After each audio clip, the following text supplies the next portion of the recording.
Because we got confirmations from John, correct? Correct, yeah. Okay.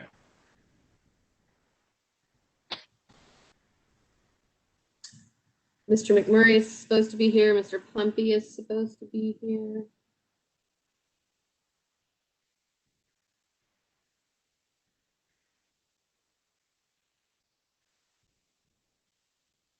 Well, Michelle, are you there? I just want to be certain you're there because if we decide to start, I don't want to.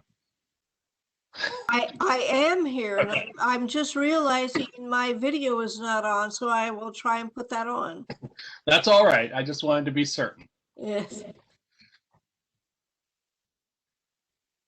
All right, I'm gonna wait till 6:32, and then good to see you, Michelle, and then we'll get rolling. I try to run a tight ship here, as I all know. Not like that former chairman of ours who played it fast and loose.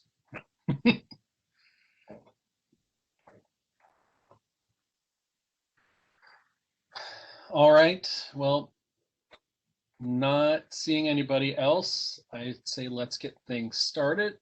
So I'm going to call to order the March 11th meeting of the Fairfax County Architectural Review Board. To get things started, however, and to conduct this meeting wholly electronically and to effectuate both the emergency procedures authorized by FOIA, the ARB needs to make certain findings and determinations for record. It's a bit cumbersome, so I ask you in advance for your patience. First, because each member of the ARB is participating in this meeting from a separate location, we must verify that a quorum of members is participating and that each member's voice is clearly audible and that the appropriate volume for the other members. Accordingly, I'm going to conduct a roll call and ask each ARB member participating in this meeting to state your name and the location from which you are participating. I ask you to pay close attention to ensure that you can hear your colleagues. Following this roll call, we will vote to establish that every member can hear every other member. Ms. Albrey. Yes, this is Michelle Aubry, and I am in my residence in Alexandria, Virginia. And I can hear you so far. Yes. All right, Mr. Burns. I am here in my living room in Alexandria, Virginia. I can hear just fine, although I've only heard you and Ms. Aubrey so far. All right. Ms. Wan. Yes, I'm Samantha Huang, and I'm here at my resident home. I can hear very well so far. All right. Mr. McReynolds, I don't see him in the chat so far. So I'm going to mark him currently as absent. Ms. Murray. This is Elise Murray. I'm at my home in Vienna, Virginia. We'd love to have you back in Reston, Elise. Ms. Orr. I currently hear everyone. I'm in Venice, Florida, enjoying the beautiful sunshine at my mother-in-law's. All right. I do not see Mr. Plumpy on the list right now, so I'm going to mark him as absent for the time being. Mr. Zellman. Yeah, this is Jason Zellman. I'm at my residence in Burke, Virginia. I hear everyone just great. All right, and this is Chris Daniel, and I can hear everyone well, and I'm at my home in Reston. At this point, I will pass the virtual gavel to my vice chairman, Mr. Zellman. There you go, sir, so that I may be heard to make a requisite motion. I move that each member's voice is adequately heard by each other member of this ARB. All right, is there a second to the motion? Second. Seconded. All right, all those in favor of the motion, please say aye. Aye. Aye. All those opposed? The motion carries. All right, as determined by the roll call, 7 members of the ARB are present and therefore satisfy the ARB quorum minimum. The ARB bylaws state that the minimum of 6 members are required to determine a quorum. It is so moved. Is there a second? I'll I second second. it. Second, I think Mr. Burns got in there first. So all those in favor, please say aye. Aye. Aye. Aye. All those opposed? Motion carries. All right. Third, having established that each member's voice may be heard by every other member, we must next establish the nature of the emergency that compels these emergency procedures. The fact that we are meeting electronically, what type of electronic communication is being used, and how we have arranged for public access to this meeting. Therefore, I move that the state of emergency caused by the COVID-19 pandemic makes it unsafe for this ARB to physically assemble and unsafe for the public to physically attend any such meeting. And that as such, FOIA's usual procedures, which require physical assembly of the ARB and the physical presence of the public, cannot be implemented safely or practically. I move further that the ARB may conduct this meeting electronically through WebEx, a county virtual meeting platform, and available for access through the ARB County website or through phone at 1-844-621-3956 with the access code 129-890-6619. It is so moved. Okay, is there a second? Second. Okay, we have a second. All those in favor, please say aye. Aye. Aye. Opposed, say nay. And the motion carries.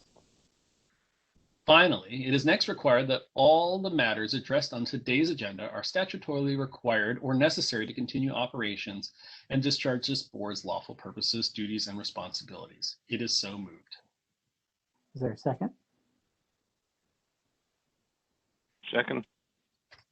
Second for Mr. Burns. All those in favor, please say aye. Aye. Aye. All those opposed? And the motion carries. All right, and one more item to take care of. The ARB needs to determine how long each member of the public will be able to speak during the public comment periods. The public will be allowed to comment after consent agenda items and after action agenda items, as is standard ARB practice.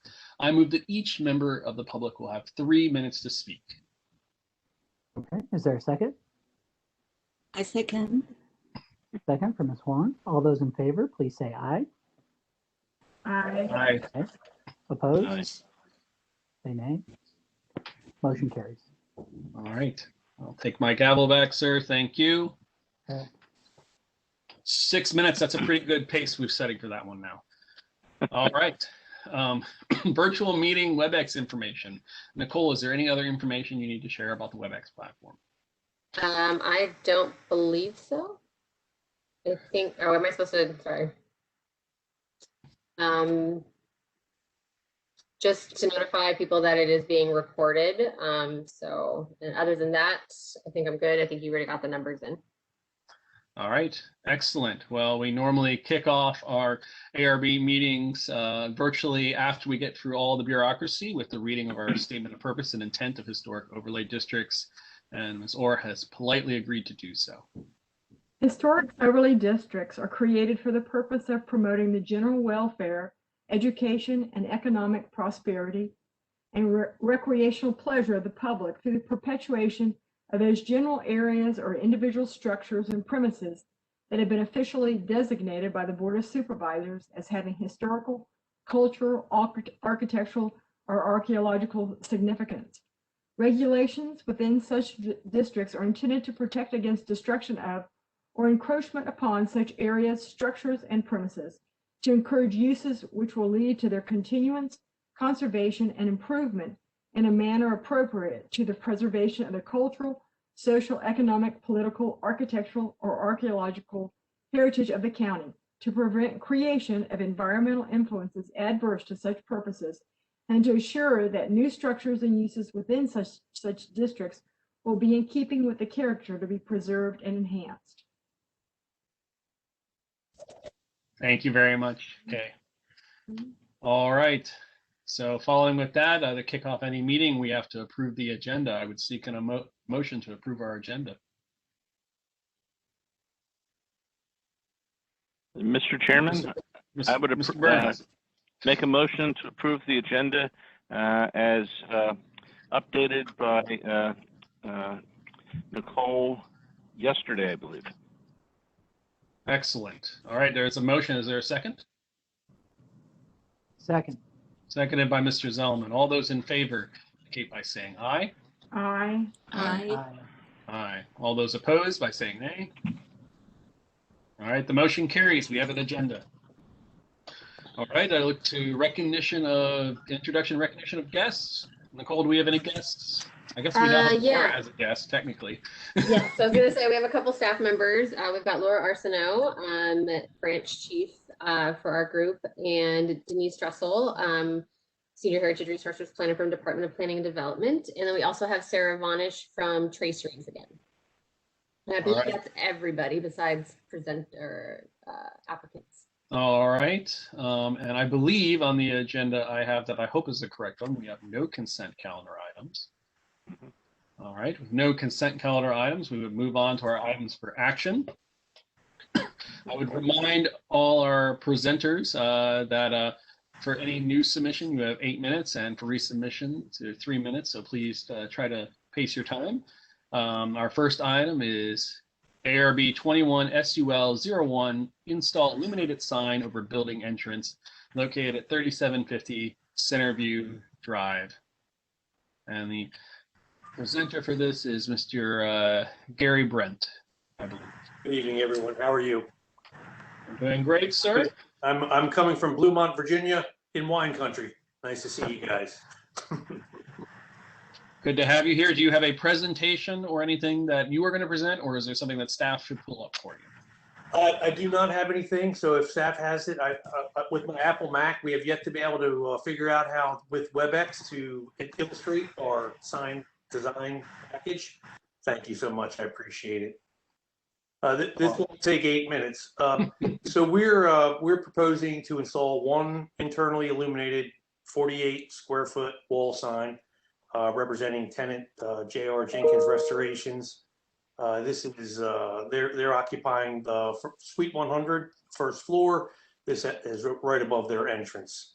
The internally illuminated sign is essentially replacing what the previous tenant in Agility had installed. They actually had two signs. There was a sign over the front, just like in this location, and then there was a sign on the side. There's a photo in page 5 of the illustration package that shows just that blank wall where the wiring is, where that sign was installed. And that's essentially the purpose of proposing an illuminated sign. It's, in the property owner's viewpoint, a replacement sign in kind. The sign is well within the square footage allowance of the county sign area. They would be allowed a much larger sign. This sign, basically, from economic standpoint, the tenant is moving from their previous location. Not 100% sure where they were. I want to say Centerville. I could be wrong. Maybe somewhere else in Chantilly. But they're moving this sign from their old building to the new building. Again, the economics of it is they already had the sign. I think that's pretty much it. All right. So for any, excuse if you hear my son running around upstairs, for any application up for review, we ask if there are any comments from members of the public. I don't, Nicole, do you see any comments from members of the public on this one?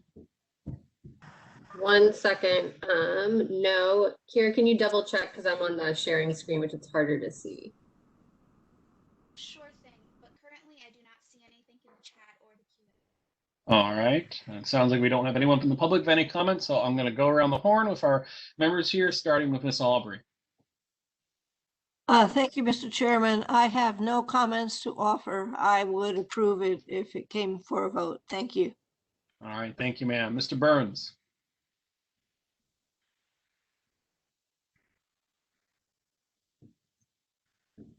Okay. Now that I'm unmuted, I have no comments. I appreciate the fact that they are not putting a sign on the side as the previous tenant had. All right, Ms. Swan.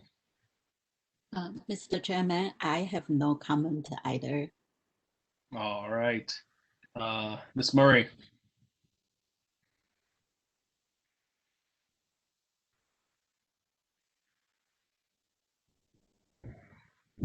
Are you there, Elise?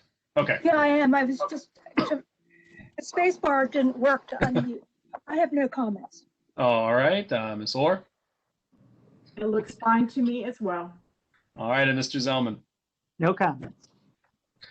All right, and I equally have no comments, other than I will caveat the fact to whoever does consider making a motion on this that we obviously want to make sure it does meet any of the approvals of the county signage requirements before installed, which is usually something we ask.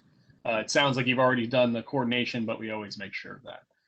So with that in mind, hearing no comments, I would entertain a motion from any of my members. 1 second, if Joe Plumpy is joined us, so let me make him a panelist. Oh. Sorry. I'm coming, Joe, 1 sec.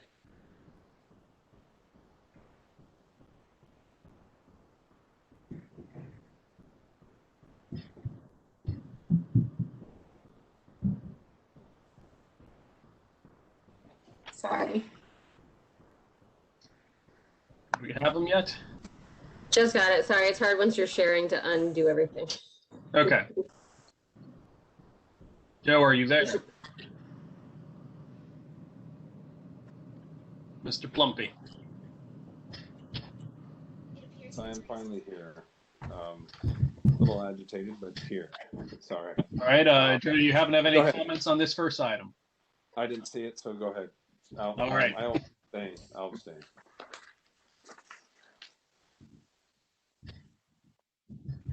All right, well then I would entertain a motion.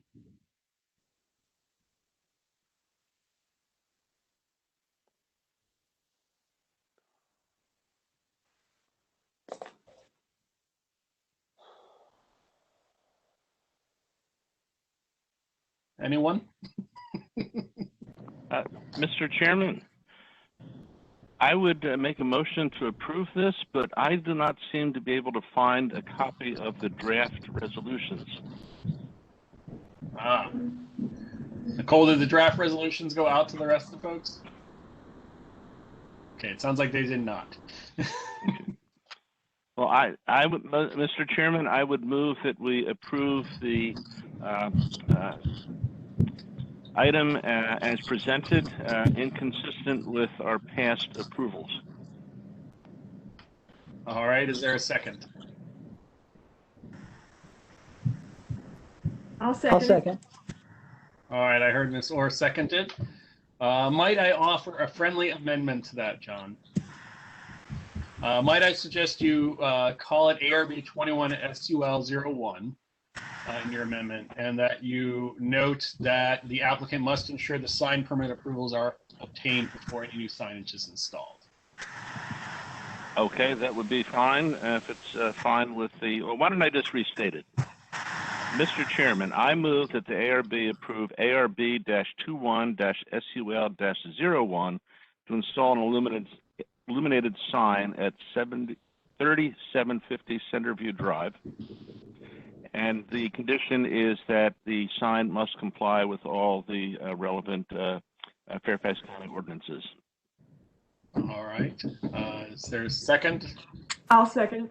Seconded again by Ms. Orr. All right. Motion on the floor. All those in favor indicate by saying aye. Aye. Aye. Aye. Aye. All those opposed, say nay. Hearing none, the motion passes. Thanks, everyone. Right. Great evening. Thank you. Thank No you. problem. Also, just as a note, I just forwarded everybody the motions, so you should all have them now. Sorry about that.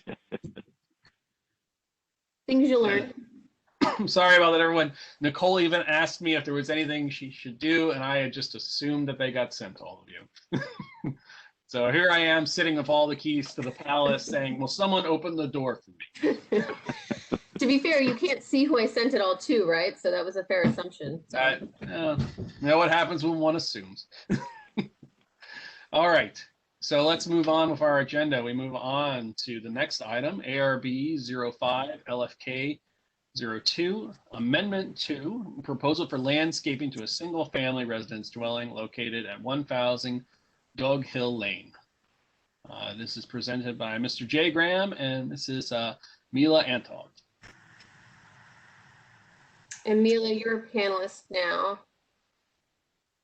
And do you have anybody else that you need to promote? No, it's just me. Okay. Thank you. Hi, All good right. evening, everyone. Is there anything we need to bring up for you, Mila, or do you want to present, or do you need Nicole to bring up your presentation? I can present. That might be easier. I'm not sure if I present and point to things. Would you be able to see them? Yes, if you made it your screen, I think Nicole can make you a presenter and allow you to show your screen, then I think that would make perfect sense. Okay, perfect. Thank you. Okay, it's coming over to you as we speak. Okay.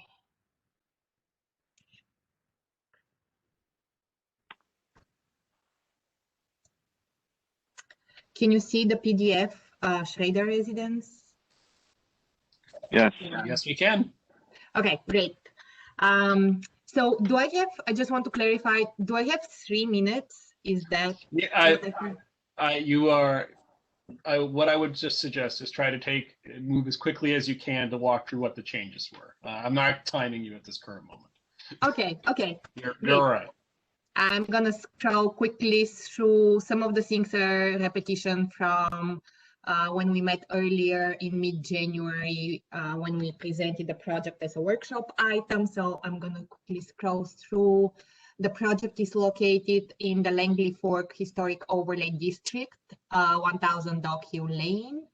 This is a quick aerial view showing it's a residential R1 zoning surrounded by fairly wooded area. These are the existing conditions, showing a lot of trees on the site with the existing home. And this is the tree survey created by a certified arborist with identifying all existing trees and their condition. These are some existing photographs of the site, just to remind you about the area. This is the front and this is the back.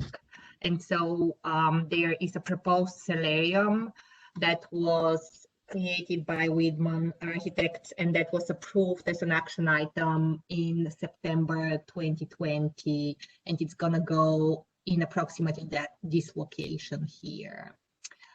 These are some more existing photographs.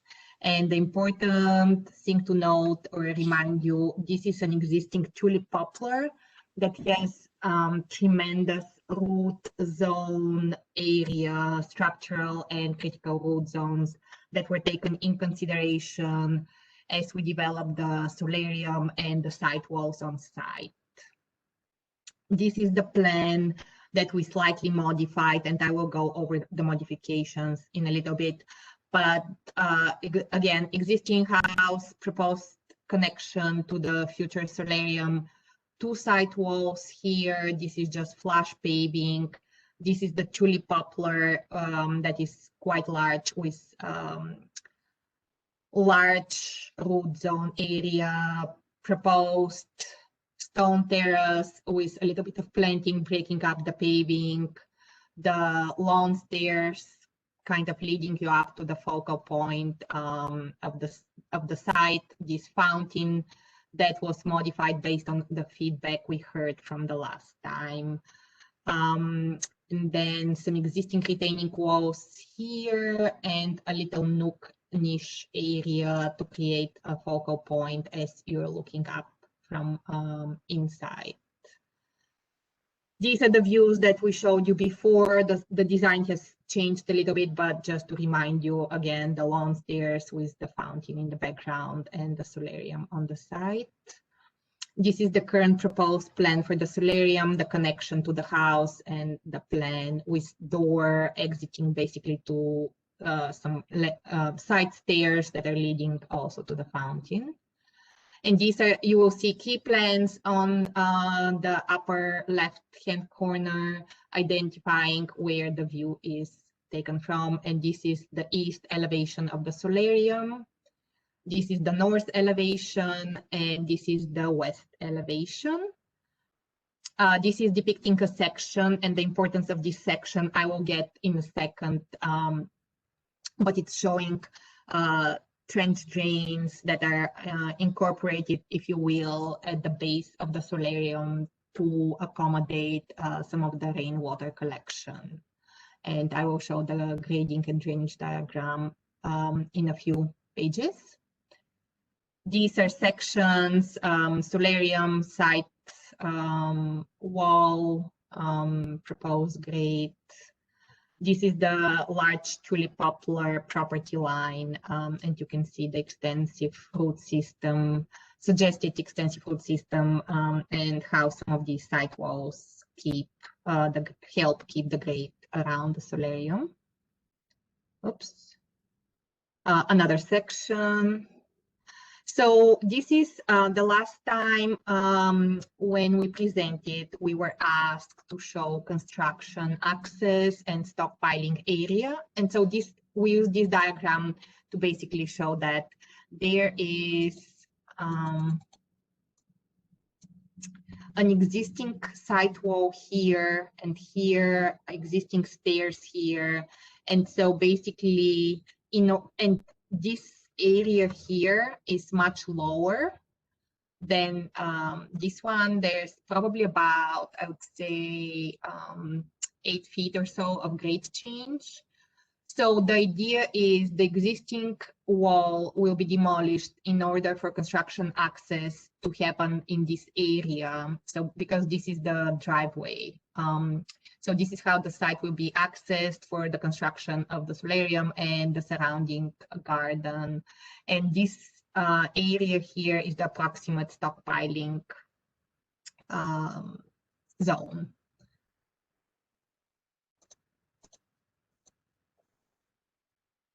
The next one is showing some of the structural drawings which do have the detail for restoring or recreating that wall that will be demolished, temporarily demolished during construction and then recreated afterwards to restore the grade in that area. And this is the overall landscape plan. Again, existing house, proposed solarium, the 2 walls. We actually modified, we placed less, we made the stair risers a little bit higher, and therefore we have now less stairs, so there is a little bit of more breathing room between the stairs. We also, based on the feedback we heard on the fountain, before it was concave, and now we made it concave. Now we turn the curve the opposite way, so potentially when you are inside the solarium, you have better views of the house. This is also creating the opportunity to have these back walls that are used as stability to kind of disappear in the back. And then this is the planting area, the terrace, and this little nook area here. This is the grading and drainage plan. And basically, just a second.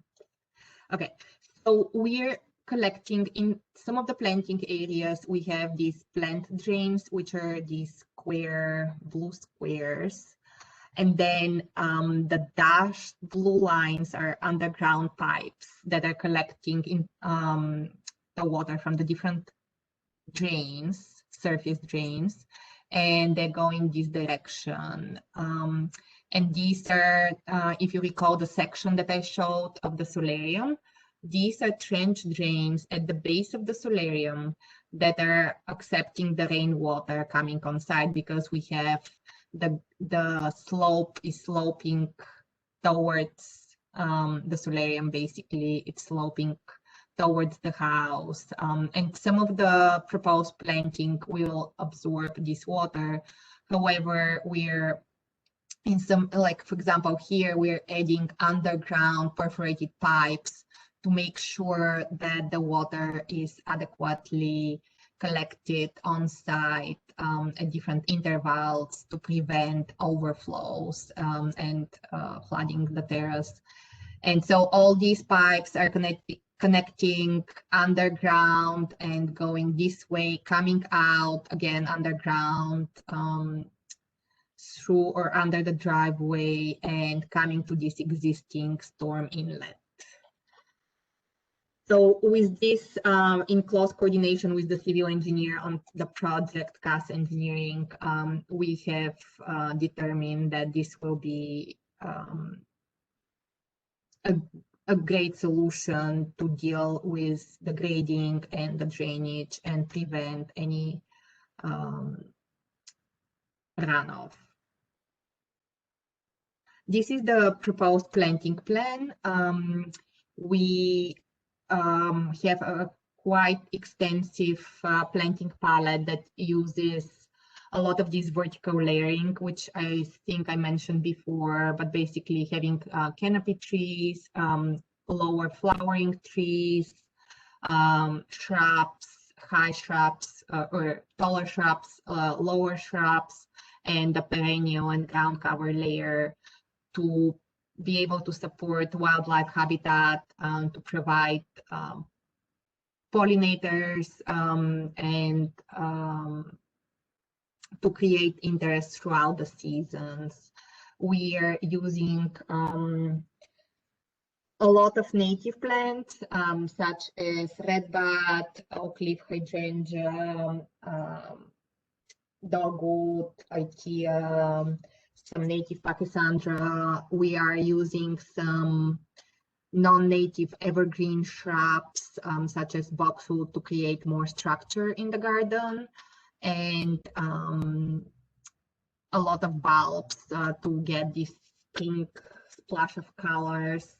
We do not have any invasive plants on site, and the sizes are specified in this plant schedule here. Oh, these are bulbs, but this is the sizes. And the other thing that you asked about was the lighting. And so this is the lighting plan developed by Outdoor Illumination, which is a lighting designer.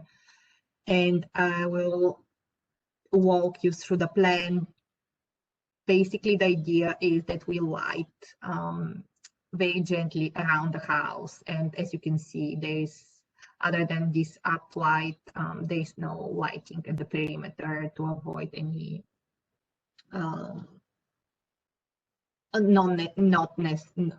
unnecessary lighting.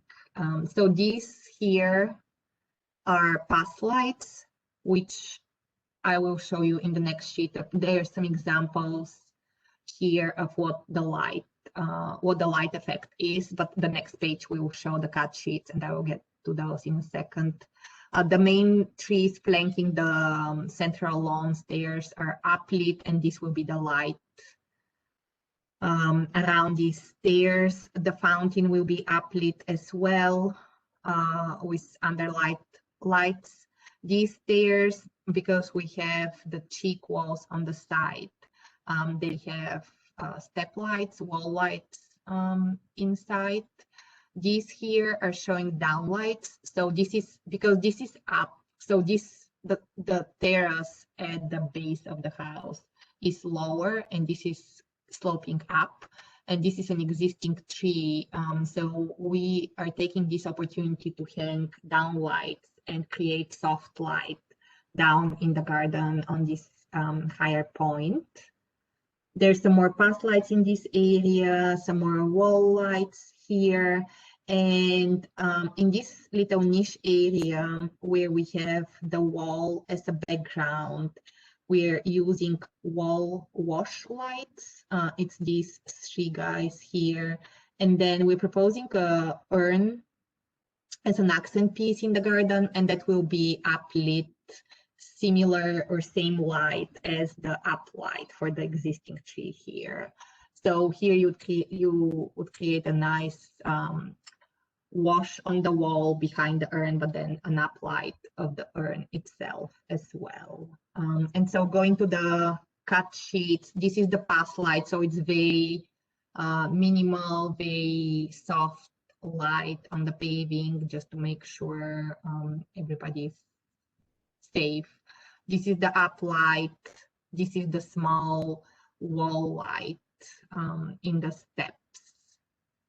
And this is the wall wash light, the one that is behind the urn. And this one is the fountain, the underwater lights. and this one here is the downlight. They're all LED.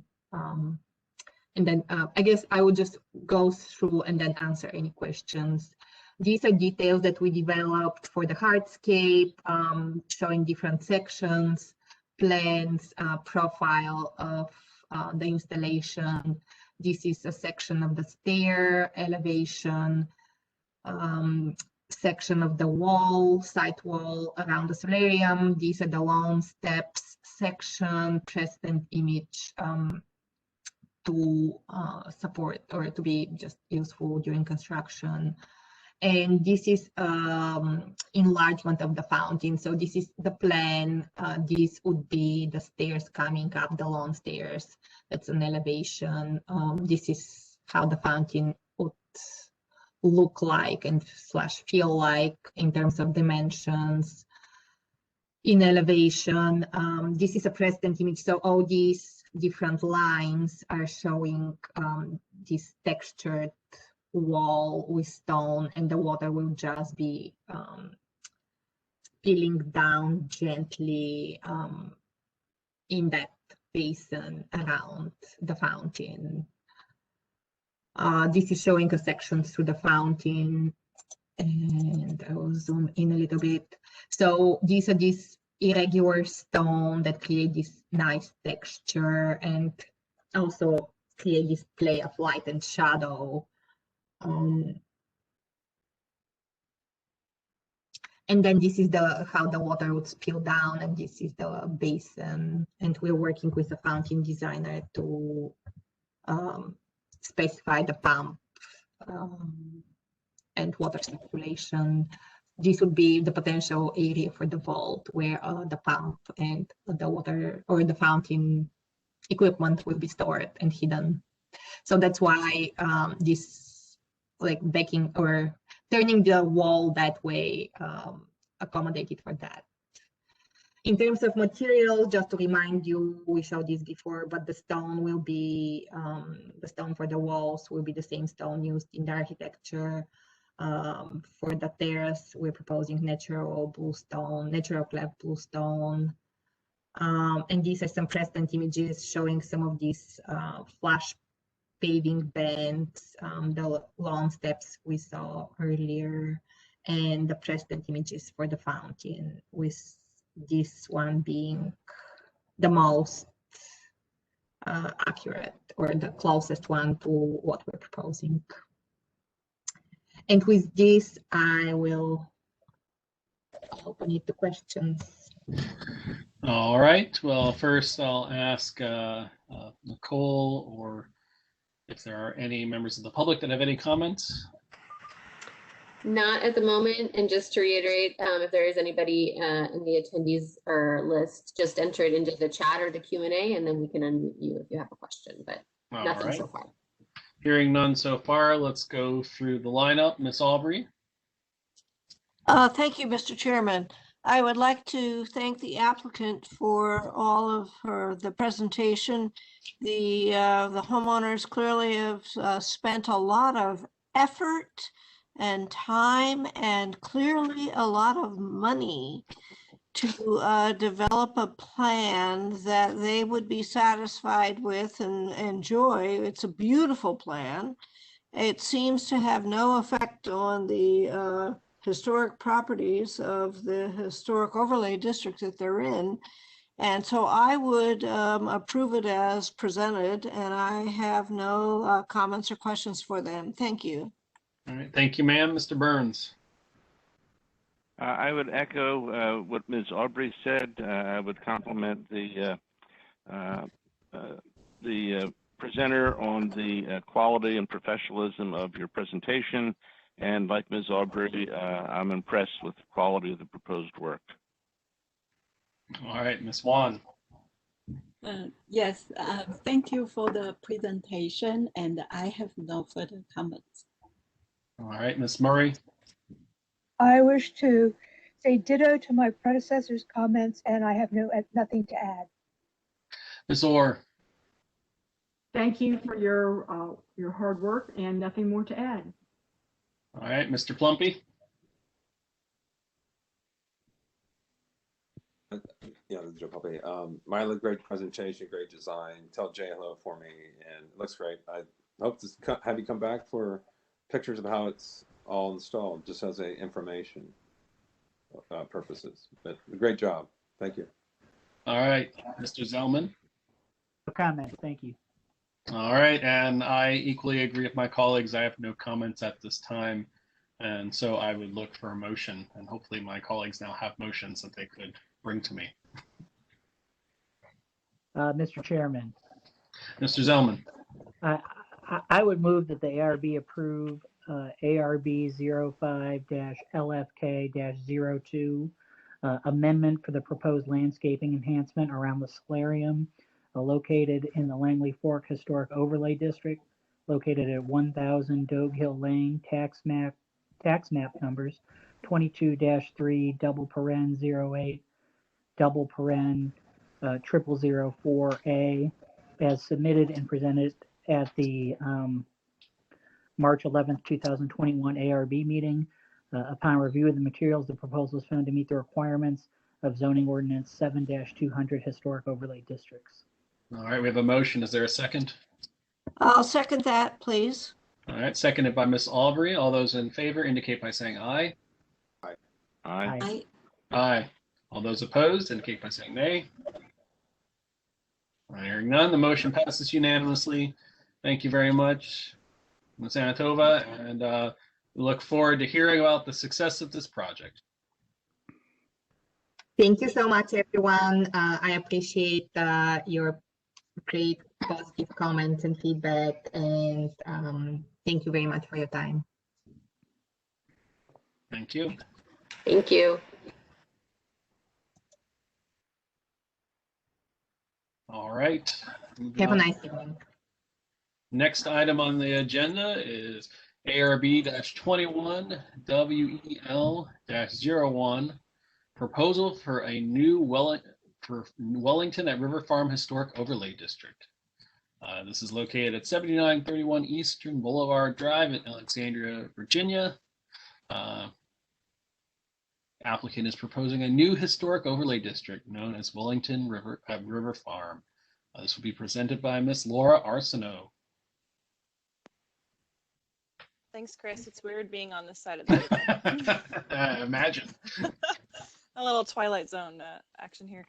Anyway, thank you, everyone. So I am presenting this on behalf, it's technically a Board of Supervisors item, rezoning item, but I am presenting it on their behalf. So thank you all for having us tonight. I'm pleased to bring you the proposal for the Wellington at River Farm Historic Overlay District.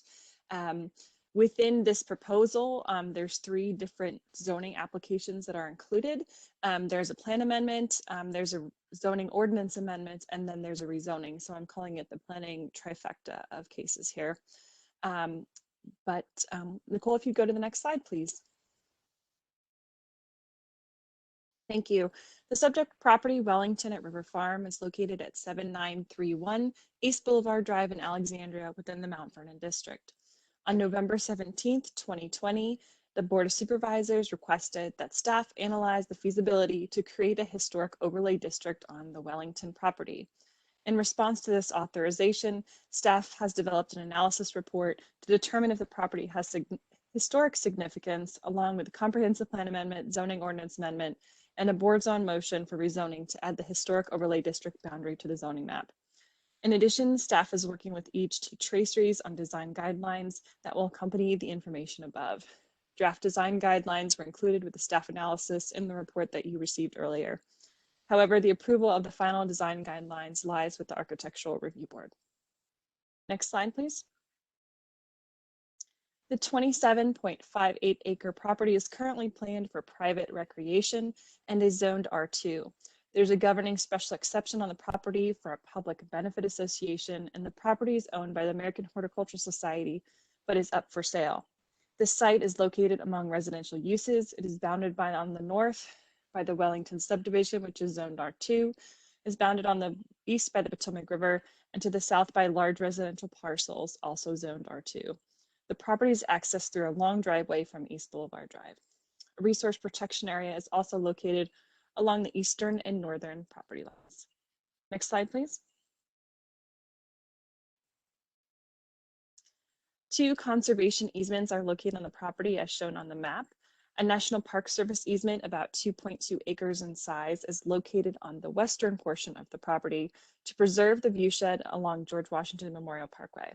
This easement has provisions that restrict any subdivision and that any new driveway across the easement must be approved by the Secretary of the Interior.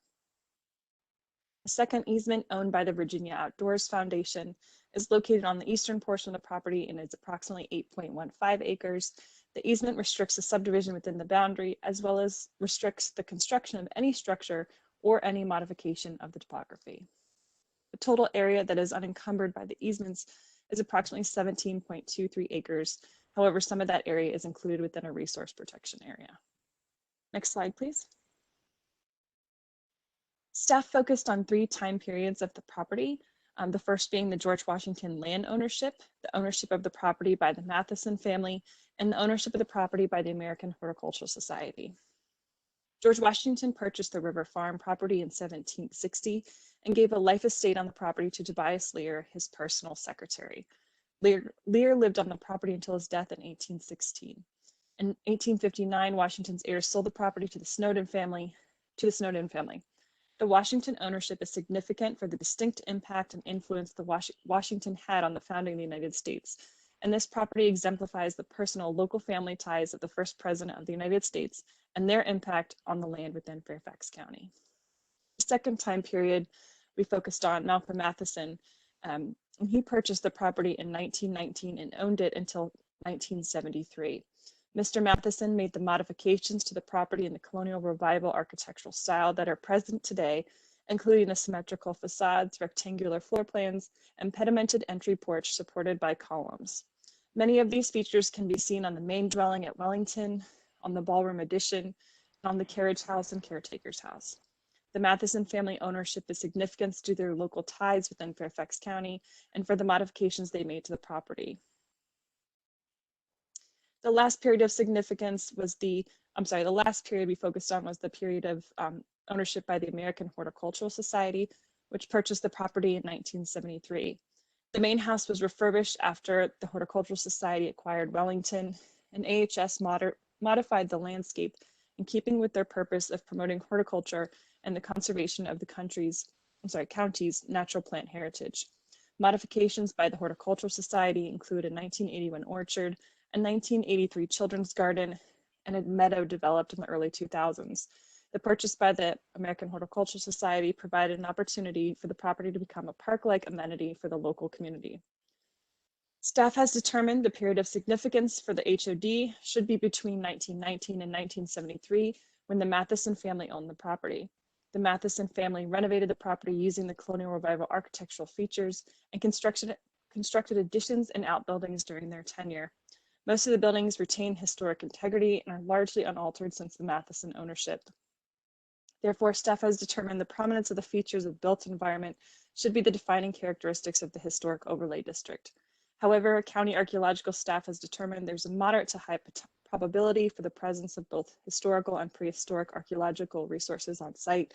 Further archaeological and historic research may determine a modification of the period of significance for the historic overlay district. Next slide, please. So I know Nicole presented this to you last month, so not much has changed on the contributing properties since then. There are 9 contributing structures and 1 feature. You can see on the map that one of the features, excuse the helicopter behind me, one of the features is the view shed from the Potomac River to the, from the Manor House to the Potomac River. And we determined that should be contributing to the historic district. Staff also determined there were 6 features that were non-contributing to the historic district. You guys know what a contributing and non-contributing feature is, so I don't need to explain it to you.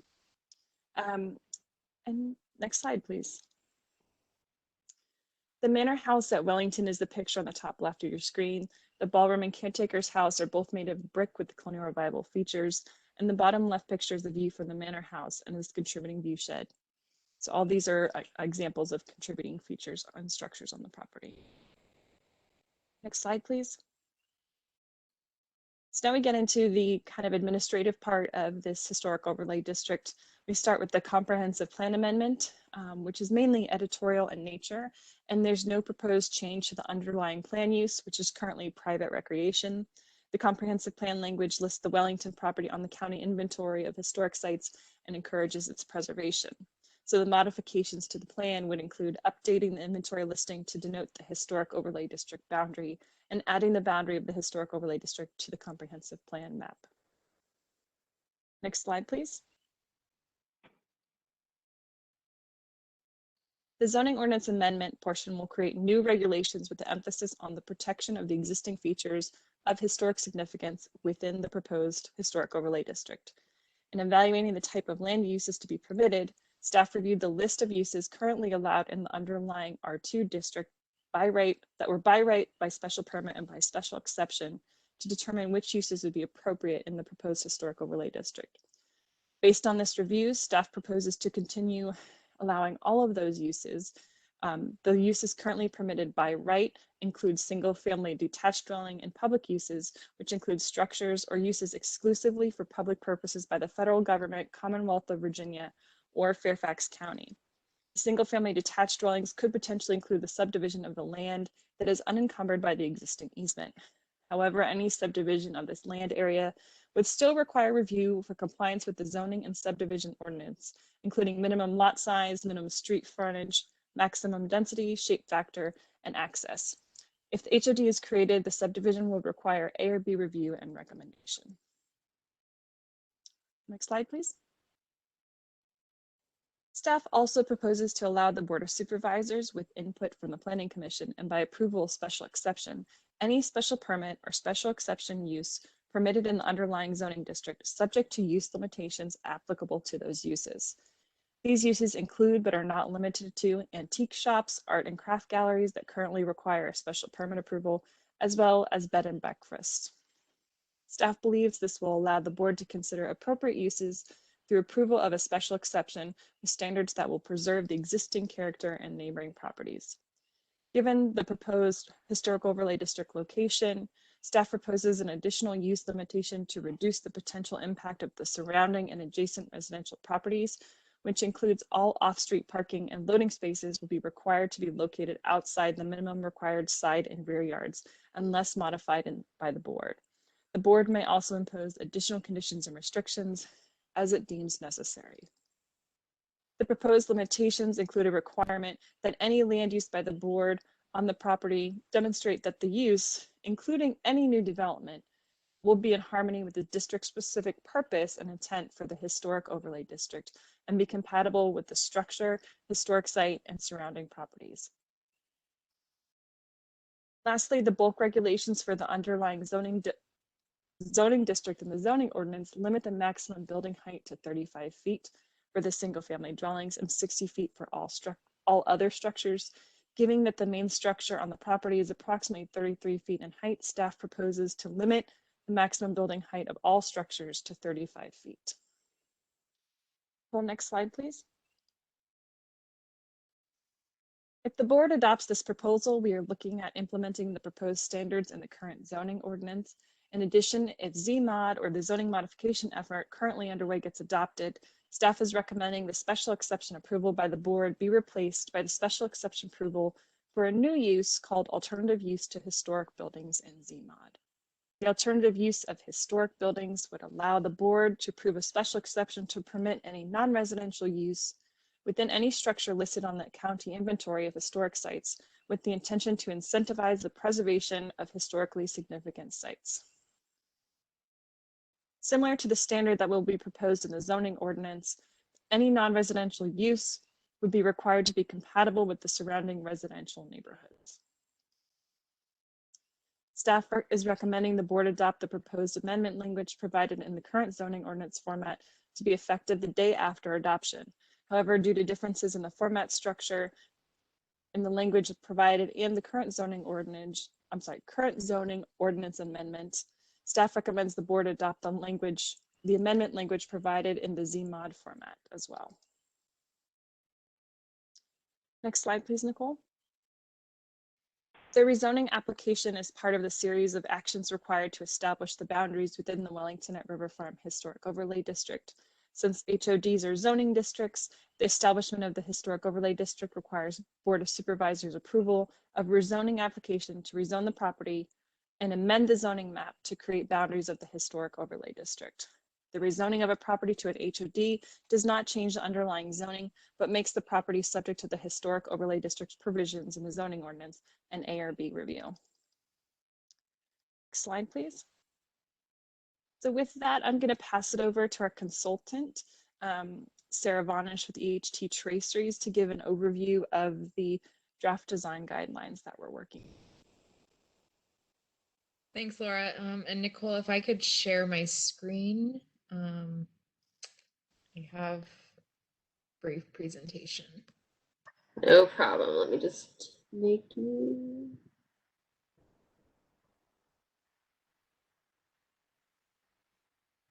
Okay, it's on its way to you. Okay, thank you. Just give me a second. No. Okay, so this is going to be familiar to all of you since you have been seeing us a lot lately with the other design guidelines. We prepared the draft design guidelines for Wellington at River Farm and submitted them and presented to them to the public in February and earlier this month.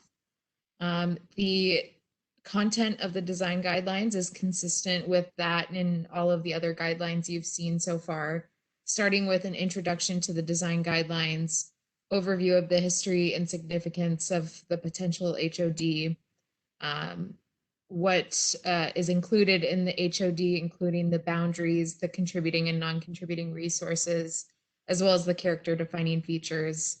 It then goes into the district specific design guidelines, which are divided between preservation and rehabilitation of existing buildings, new construction and new additions, and landscape, streetscape, and archaeology. And finally, the appendix, including a glossary of terms and additional resources. Chapter 1, introduction to the design guidelines and just a brief overview of the district regulations and project review requirements, linking back to the overall design guidelines document in the future.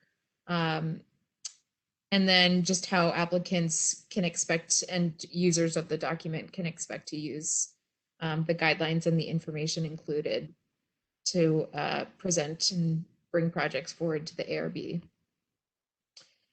History of significance, beginning with a statement of significance, focusing on the history and period of the Mathesons, but covers the entire period, not the entire, but starting with George Washington's ownership and Tobias Lear's residency and the early history of the house. Also including a timeline with significant dates like you've seen in the other design guidelines.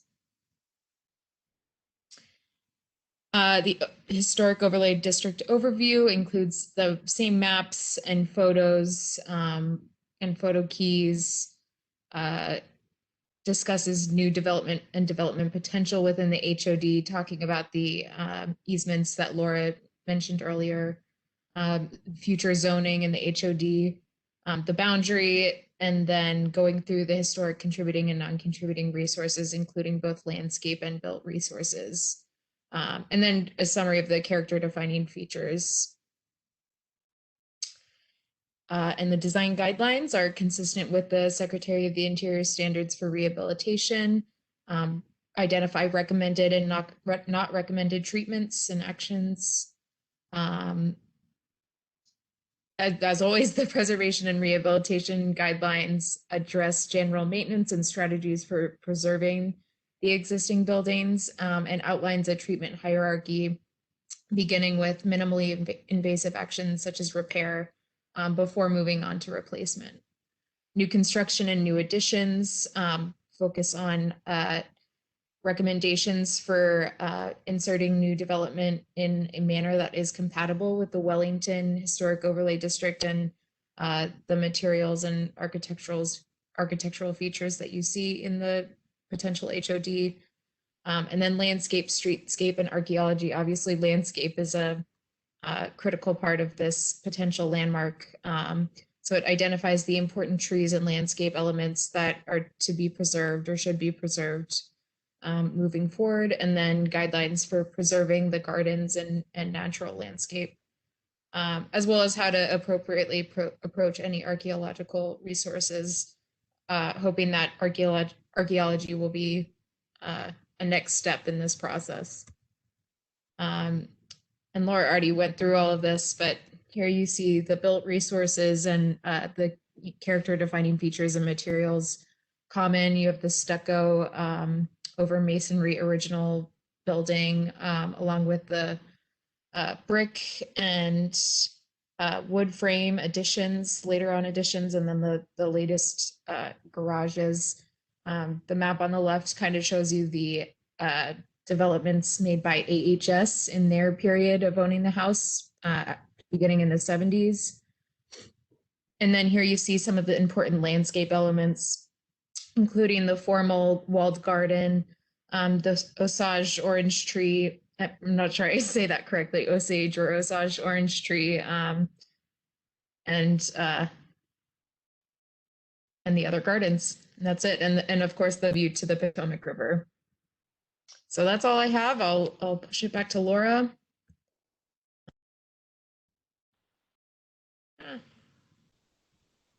Stop sharing. Okay. Thank you, Do need Sarah. pointers back up, Laura?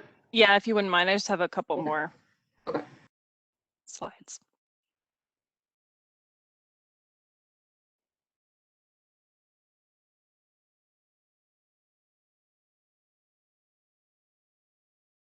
Maybe it's not giving me the option to share anything right now.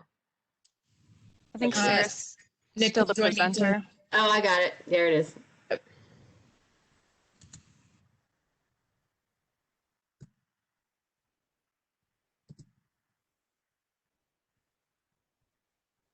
There we go. Thank you. So go ahead and go to the next slide, and then you can skip over that one. And that was in case Sarah couldn't come tonight. So staff has a total of 7 recommendations that we included in the staff report, and is first of all and foremost, primary recommendation is that staff recommends the establishment of the Wellington at River Farm Historic Overlay District. Secondly, staff recommends that the board declare the buildings, structures, and sites to be preserved and are significant and require protection against destruction and encroachment. The third recommendation is that within the boundary of the Historic Overlay District, staff recommends the board declare that 9 structures and 1 feature are listed as contributing and that 6 structures or features are listed as non-contributing. Next slide, please. Staff recommends that the board adopt the Comprehensive Plan Amendment, PA 2020-4-MV1. Staff recommends on recommendation 5 that the board adopt the proposed zoning ordinance text amendment, which establishes regulations for structures in the property located within the HOD based on the defining historic features of the property. Staff further recommends that the board approve RZ 2021-MV-001 for an amendment to the zoning map to add the boundaries of the Historic Overlay District. And lastly, staff recommends that the board identify funding for the completion of a cultural landscape survey and a phase 1 archaeological survey, as the property has moderate to high potential for archaeological resources to be identified. And with that, was much longer than 8 minutes. I apologize, but that concludes my presentation. I'm happy to answer any questions. You get a special exception, Laura. Thanks, I appreciate that. All right.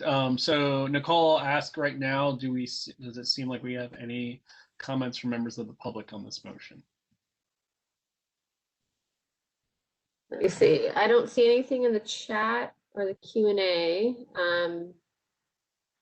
So if anybody, there's one attendee that I'm not sure if they're with somebody else, but if you do have a question, please put it in the chat to me and I'll get it answered.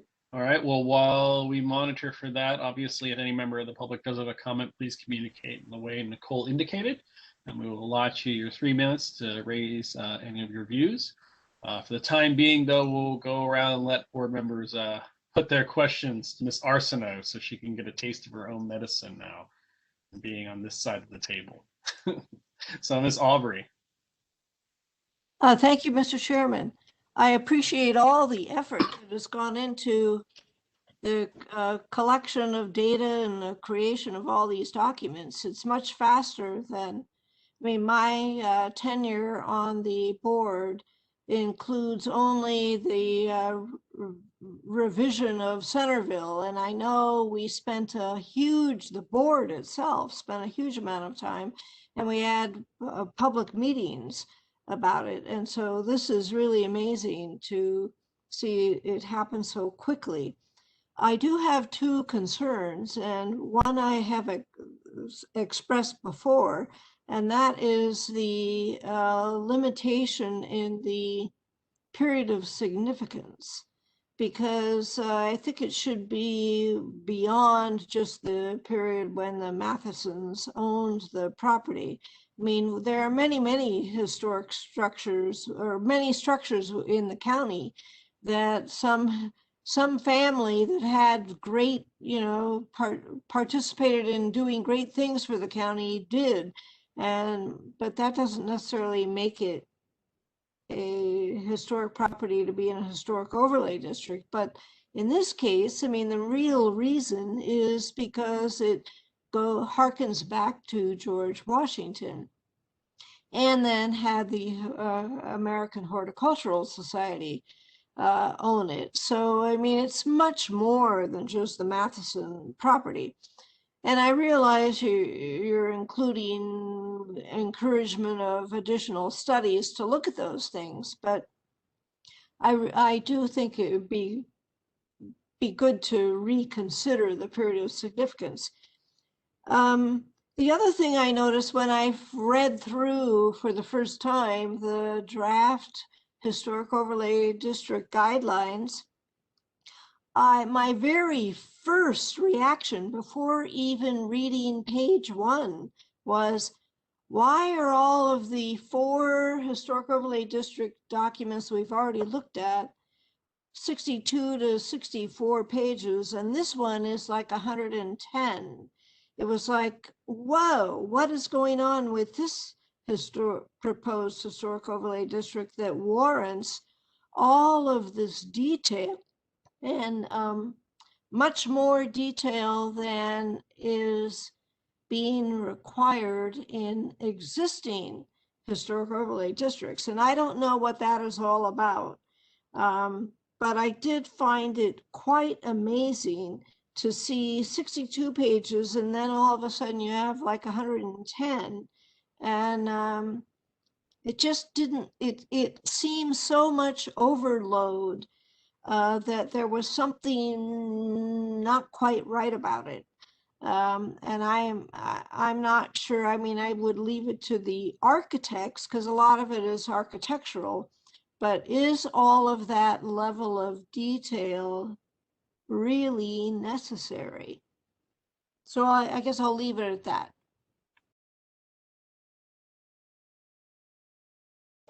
All right. I don't know if Sarah or Laura, if you guys have any answers or responses to Michelle.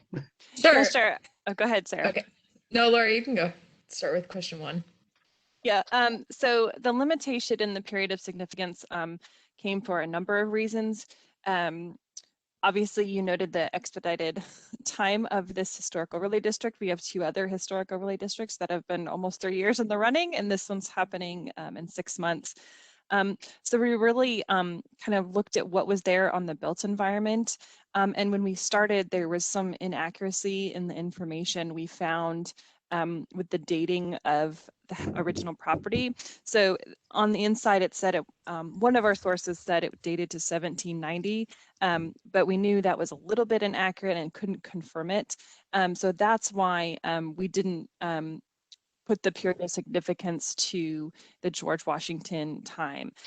We went through the period of significance for the Matheson family because that's what's on the built environment now, and that's what we could confirm for the significance in the limited time we had to review the historic overlay district proposal. It doesn't mean that we don't acknowledge the George Washington time period, and the design guidelines go into way more detail than the staff report does. But we do acknowledge it, both that part and the Horticultural Society ownership. We just felt we had the strongest case with the Matheson time period, and we're able to justify the historic overlay district more efficiently.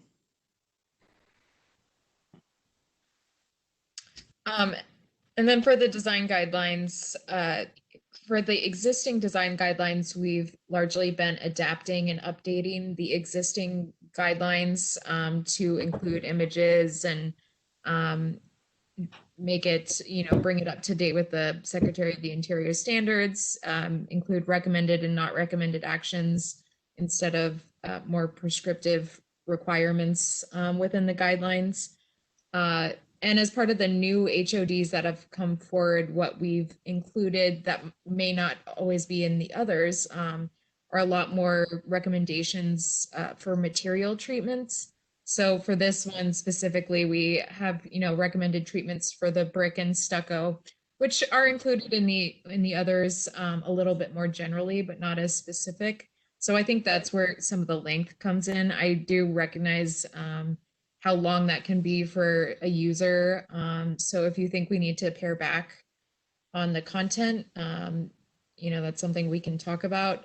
But we just wanted to provide as much guidance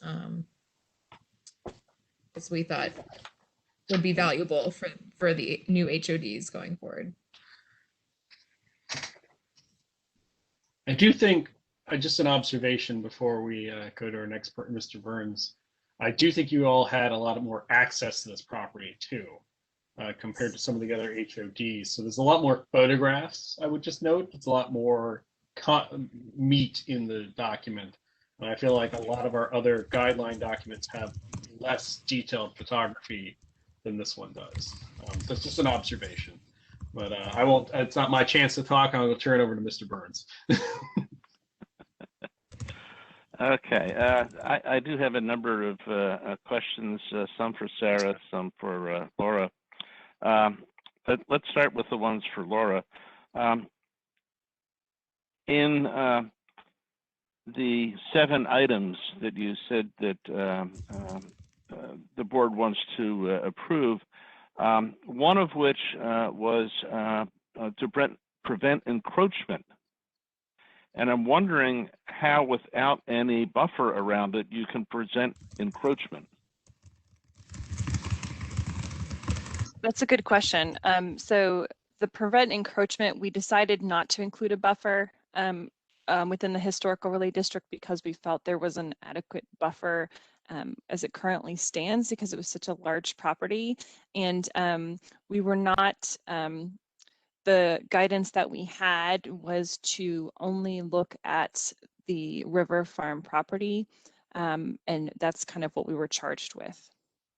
Okay, then if that word encroachment remains in their proposal, I would suspect that any subdivision of the middle 17 acres would be an encroachment. It may be. And you're trying to prevent that. So that's, I just want to make sure that everybody understands the potential of what that word means in this narrow context. So it's encroachment of the boundary and then encroachment on the historic structures themselves. Yeah, so that's the concern I had. And then also getting back very briefly to buffers, who owns lot 50? It's that long, skinny lot along the western edge. The western edge or the one along the south? It's kind of in the northwest. It's a diagonal part.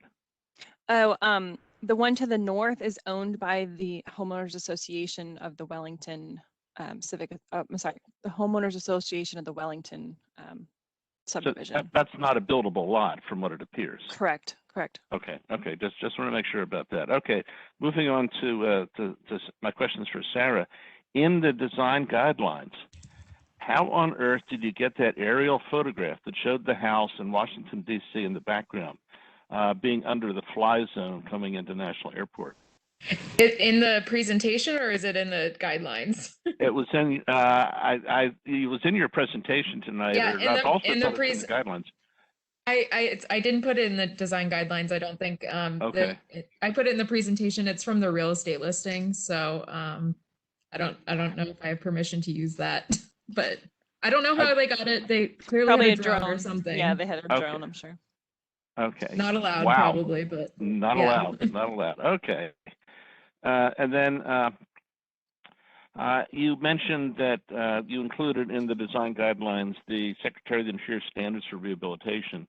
And given the fact that portions of this house are quite old, are there any portions of the house that you ought to suggest that a better standard for treatment would be the restoration standards? Well, I would say there's the original Tobias Lear, the portion where Tobias Lear supposedly lived, and that is Yeah, that's the part I'm three, thinking about mostly. yeah, and it's the 3-bay portion on the west side, I believe.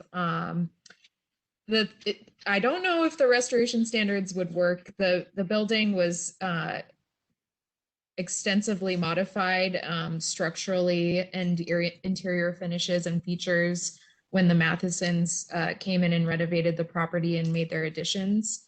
Knowing that the board's standards for review are, based on the rehabilitation standards, that's, what we based it on. But I think preservation standards, would be good to consider. But the interior finishes date from the Matheson period. The one element, and I was able to access the interior, which was really great. But the one interior element that I would say was pretty interesting was the historic entrance and locking hardware. But that was I think it wasn't from it was from like 1917. It wasn't, from the original period. So up to you. If you want me to add something in there, I'm happy to. No, you've Yeah. explained your rationale quite thoroughly, and I'm content with that. But it does raise a secondary question, kind of a follow-up for Laura, in that traditionally historic overlay districts do not cover interiors of properties, and I assume that is consistent here, that this is not has nothing to do with the interior of these properties. That's correct.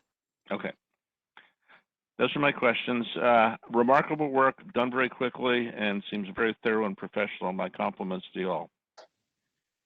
All right. Thank you, Mr. Burns. Ms. Swan? Mr. Chairman, I have no comments. All right. Ms. Murray? I want to say ditto again to all the compliments on the package and the amount of work done, and I have nothing to add. All right. Ms. Orr? The only structure that I was surprised that was contributing was the garage with its little round, that seemed so modern, that little round detail. But I'm assuming that y'all have done your research, and I know this has gone very fast. So that was my only question. Yeah, Kate, the period of significance was 1919 to 1973, and those garages were built in the 1950s or so. So because it fell within the period of significance, which is very wide, that's why they're much more modern, obviously, than the other features on structures on the property. All right. Thank you, Kate. That will take us on to Mr. Plumpy. Good. Very nice job, and I can't wait to see the gardens at some point. Thank you. All right. Mr. Zellman? Great work. Looks good to me. All right. So as for my comments about it, I think I would, so I sat in on the public meeting. I do agree with some of the other members that I think I recognize the time constraints that have made us focus on this time period, but I feel like I don't want to be hobbled. And I would think that some of any recommendations we would be making to the Board of Supervisors would be forward looking and saying, this is what we think it is now, but there is still potentially a greater HOD here that may need to be very shortly thereafter amended to include larger periods. And I'm happy to see that there are survey efforts that are going to go on, that the request is to get those funds to provide those survey efforts, landscape and archaeological, because I would be surprised if it doesn't yield something. And I would hope, Laura, that upon any such discovery, we could move to make a recommendation to expand those efforts. Is that true? Yes. At least on my end, the understanding was we didn't have all the information moving forward, and there's no way in the time period that we had that we could do a satisfactory archaeological survey within that time, get the results, and then turn around and make the recommendations. So it is acknowledged that, and I think I said this in the presentation to you, and it's in the staff report, that we will, be able to modify the period of significance, and I would say there probably will be an amendment on this once further research is conducted. So that's a very likely possibility. And it would be just an amendment staff report. It would be much less than what we were saying. Yeah, much less of a rigmarole than it is that we had to go through this one. But I would highly recommend anyone who puts forward a motion that, since this is a motion to go forward to the Board of Supervisors, that we may emphasize that importance to them if we make such a motion, because I think obviously, this is one of the few times I think they actually take our opinion very seriously, since it's our job. So if we do recommend such, I think we should. I didn't have a problem with the guidelines for this one being so long. It actually made me, so I know that when we did the analysis of the guidelines approach, there were many minds of how we should do this. I liked that there was a lot of detail here. And I think I had more credence to it when I listened to the public meeting, because there was a lot of concern over what could happen to this parcel and what people by right could do. And I think there was a lack of understanding of what the ARB's role is and what that means. And while Laura had to frequently point out that, a HOD does not say you can't do something, but it does mean you have to come to this body and get approval. And if you don't get approval, you have to go through another process to have any such decisions changed. But I think there was a little bit of misunderstanding about what we here do. So I'm glad that there's a lot of detail there, because I think if this property becomes an HOD, which I hope it does, it's going to mean that we're going to need some guidance to help us make sure anything that gets proposed here functions well. Because it seems like, at least as the public meeting, the fate of this property is still up in the air, because as I last understood it, the Horticultural Society turned down the last offer that was made. Mr. Chairman, could I add another comment based on Yes, what you sir, just said? Mr. Burns. As always, welcome. I'm wondering if in the report that goes forward that the county can presume that it's an archaeologically rich site, period, and that until proven otherwise. That way you don't have to add archaeology in. You just presume that it's there, but you just haven't defined it. Michelle might have some more articulate way of expressing that, but that's a thought that crossed my mind. Yeah, John, in the report, there is an archaeological section that talks about it has a moderate to high potential for both prehistory and history. So, we're talking about Native Americans and that type of thing as well. And we do note that, and that's one of the reasons we were encouraged to make the recommendation to get more information, because we know it's there. And it's presumed that it's there. We just didn't feel we could include it in the period of significance and expand that without knowing exactly what we have on site. So yeah, it is acknowledged in the staff report. It's just, yeah. Thank you. All right, Nicole, any comments from the public crop up during that time? No, I don't see anything. All right, well then, hearing none, obviously, Laura, my understanding is that we would have to make a motion, and this motion would then be carried forward to the Board of Supervisors when they take up this decision. That's correct. And I think I had a couple more slides and I didn't get to the end, but that's okay. The couple upcoming dates this is going to the Planning Commission next Wednesday night, March 17th. So if anyone wants to write a letter of support, please do so soon. And then it's planning to go to the Board of Supervisors for motion on April 13th. That's a Tuesday at 2:30 p.m. So just note that as well. But if you have any, it would be nice to have a letter of support from the ARB, but I think the approval letter would suffice. But if there wants to be additional letters of support, you can send them to Nicole or myself. And I only have one other question. So was the motion that we have set for an example, was this vetted with county staff to make sure this is how we should be saying it, or? I don't know. No, I just took it, that's why I asked you earlier. I was like, I've never written a motion before, so that was just the example that I took from other motions. So the motion, Chris, I would say, and I can look at it real quick. I didn't get a chance to, but the motion is really just for the rezoning part of the application. But since it's concurrent with everything else, that's kind of why it's a motion instead of a presentation type of piece. Will we be moving to recommend the Board of Supervisors and I guess the Planning Commission to both of them? Correct. So with rezonings, you recommend, not approve. So yes, yeah. We recommend that they approve the zoning ordinance amendment, the comprehensive plan amendment, and the concurrent rezoning and identification efforts. Correct. To mark. Okay, so I would look to any of my the stalwart members of the ARB to craft such a motion, because while I think Nicole's given us a good stab at it, I think it might need some finessing back in response, because I think the last part in particular, upon review of materials, it technically there is no zoning ordinance recovery requirement for this property yet because it's not there yet. But I would welcome a motion from one of our members if we feel it is ready to recommend.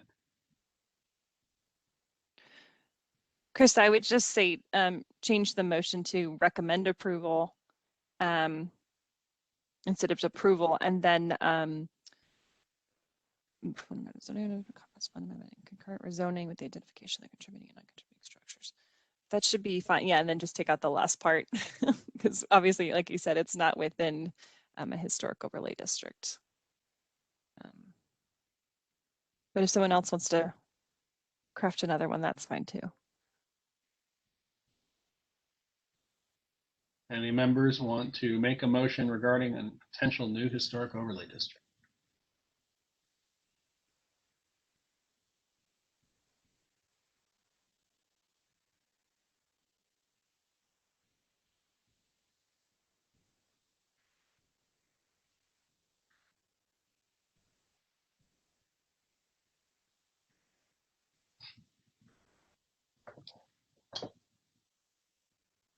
Any members want to make a motion to defer or deny a proposal for a new historic overlay district?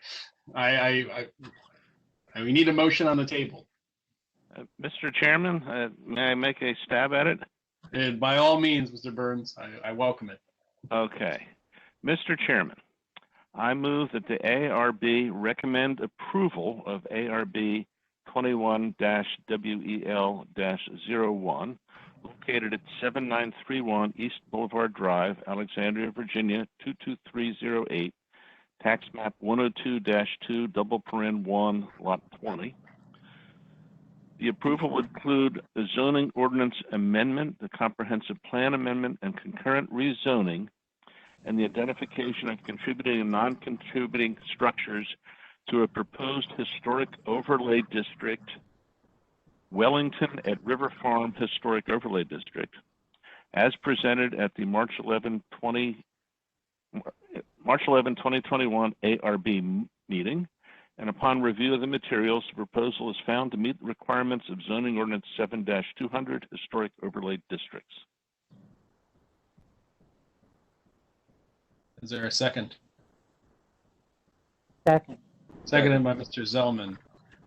Mr. Burns, may I propose a friendly amendment? By all means.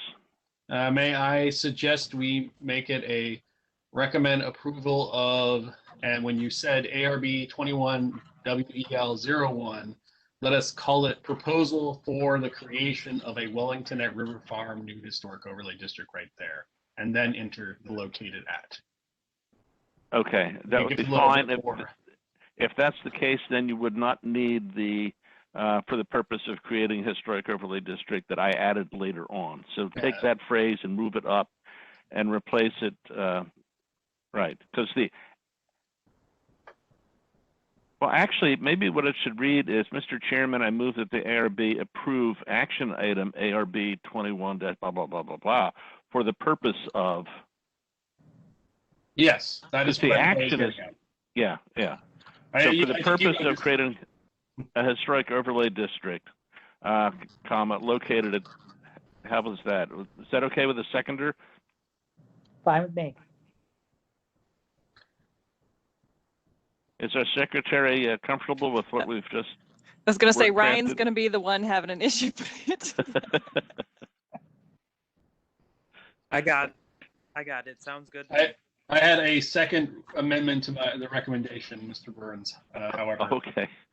I would also suggest that the ARB supports staff recommendations for further survey and investigation at the proposed HOD regarding landscape and archaeology.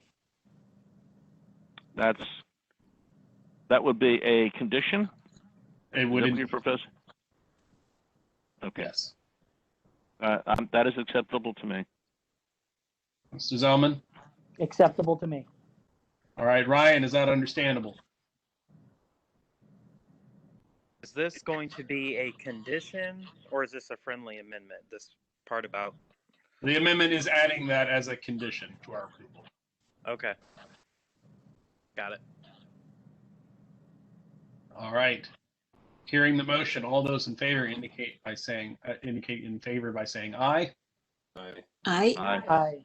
Aye. All those opposed indicate by saying nay. Hearing none, the motion carries unanimously. All right. Thank you, everyone. And Laura, I might ask if you could work with Nicole and perhaps the county attorneys, find out what this motion should look like for us in the future, just because I feel on the horizon we may be making it again more than once. Yes, we'll work. I was going to draft. Yes, I'll work.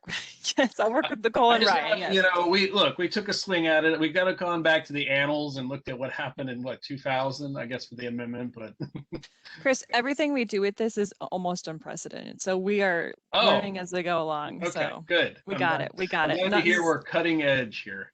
This is not. Yeah, we're good. We're good. We'll take care of it. All right. Well, thank you so much, Laura. You survived your first full presentation for an application at the ARB. I was strangely not nervous, so I'm okay. Thank you. Thank you, guys. All right. Thank you, Laura. With that, we move out of our action items. We move to a workshop session. This is for ARB 20 LOR 06, amendment to proposal for a retail dumpster for enclosure at retail store located at Laurel Hill Adaptive Reuse Area. Mr. Burns, do you have to recuse yourself? Yeah, Mr. Chairman, I should recuse myself for this, even though it's a workshop, to avoid any chance of conflict of interest. I will recuse myself, turn off my camera. All right. And mute myself. And Jack Perkins, I've got you and you're now a panelist. Is there anybody else I need to promote? I don't believe so. No, I think I'm it. All right. Yes, and do you want me to? The floor is yours. I'll let Nicole help you put up a presentation if you need to. Okay. I think we have one brief slide, Nicole, if you could bring that up. Yes, I will do so.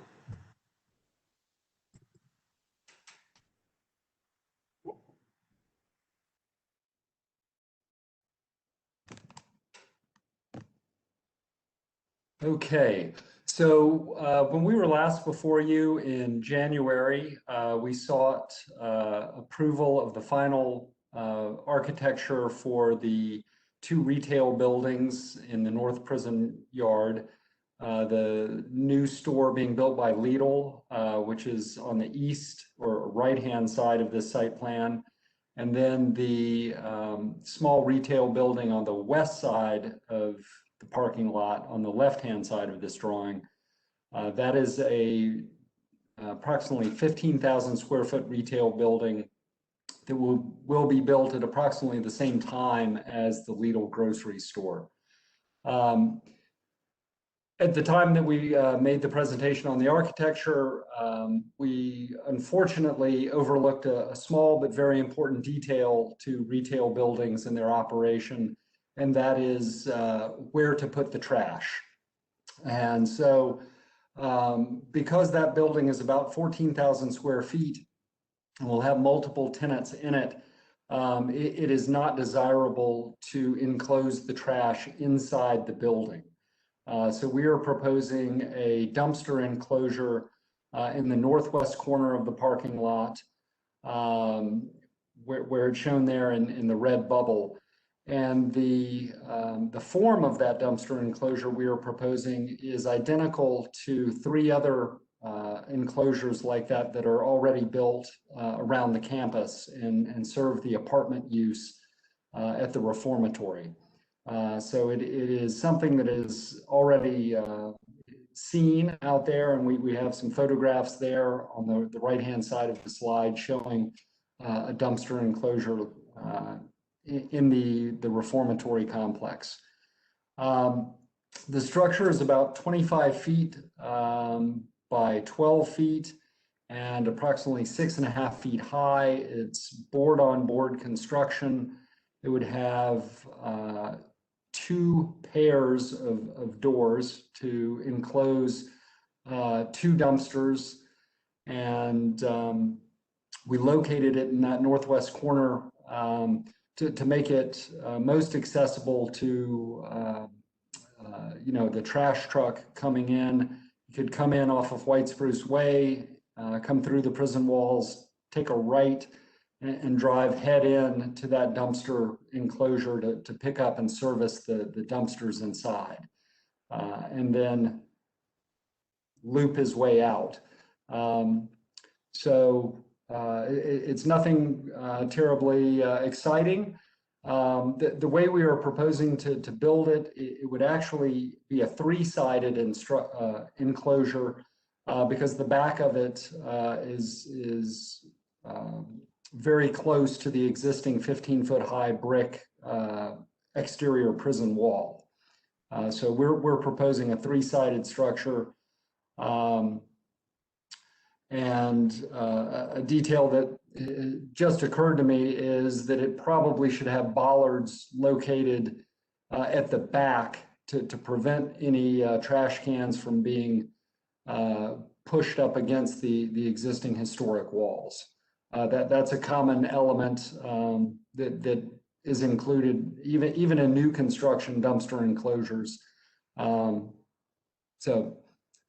Without that, really all I have to present, and I'm happy to answer any questions that you have. All right, thank you very much, Ms. Perkins. Ms. Aubrey. I have no comments or questions. Thank you very much. All right, we gotta skip over Mr. Burns there. So we will then go on to Ms. Wan.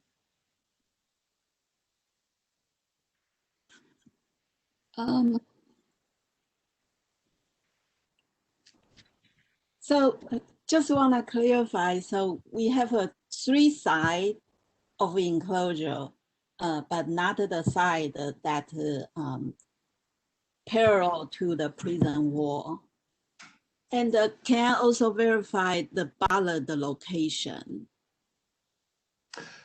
Yes, so you are correct. The side, and maybe Nicole, could you zoom in on that corner of the slide?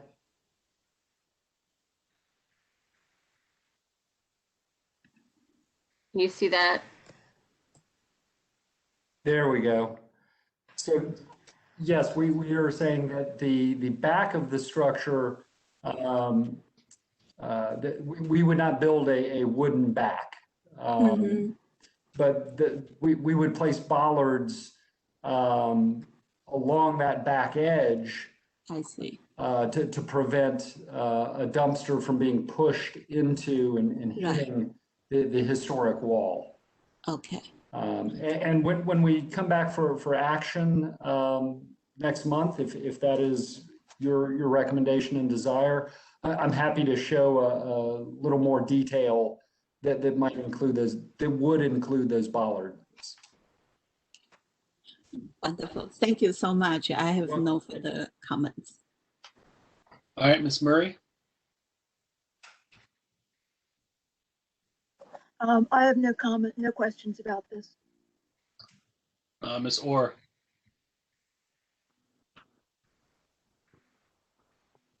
Sorry about that. Yeah, so the bollards are going to push everything forward.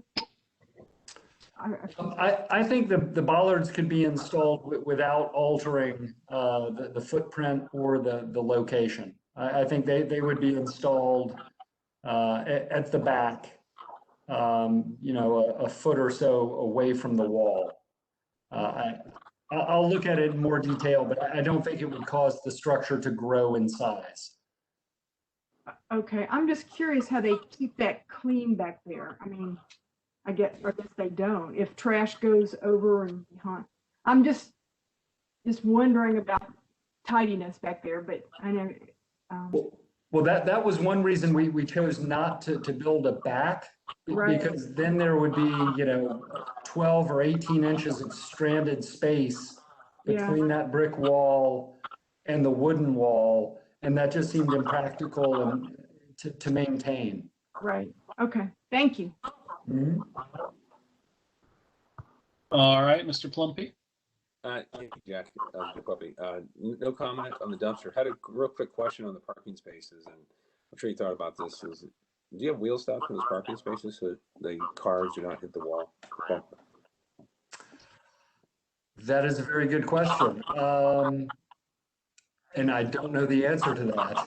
Okay. I can't imagine we would not, but they're not shown on that plan right there. But typically we do install wheel stops. Yeah. And there is curb, but wheel stops would prevent someone from pulling ahead too far. Yes, that's all. I was just thinking, and I didn't mean to bring that up on this, but I couldn't resist because I just want to make sure the wall's not damaged. So, okay. No worries. All right, Mr. Zellman. No comments, thank you. All right, so I guess my question is, and I guess I just couldn't tell it from the pictures or from this. So there's no connection from the wood to the new enclosure for the original wall. There's just a space. Correct. All right. Okay. I fully agree. I think the bollard idea is a fantastic one. Because if we're worried about car stops for cars, as Mr. Plumpy pointed out, because I think that's a really good observation that I just imagine none of us really thought of. And I think just like you had a light turn on in your head and go, hey, hold on a second, because I definitely could see a garbage truck or some other vehicle pushing, they're going to do even more potential damage. I have a feeling the prison wall is going to do a lot of damage to any car that would hit it, but a garbage truck pushing a dumpster could be even worse. Obviously, if it's consistent with how else we've improved everything else in here, I don't have any major concerns, and I think the bollards is really what we're looking for.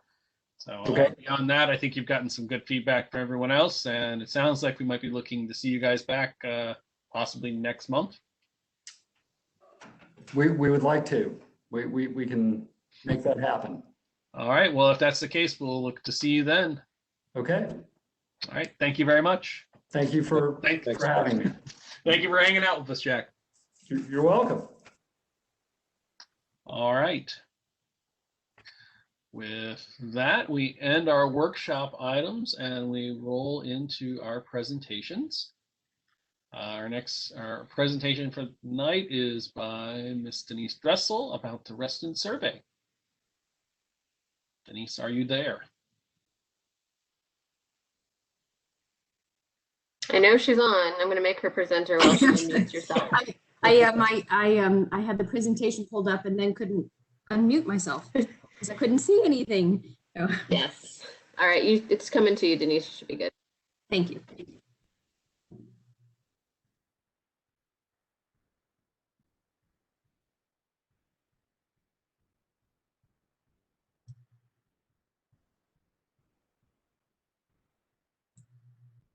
We need to bring John back as well if we have not already. John Burns, can you hear us? Maybe I'll send him a message too. He's unmuted now.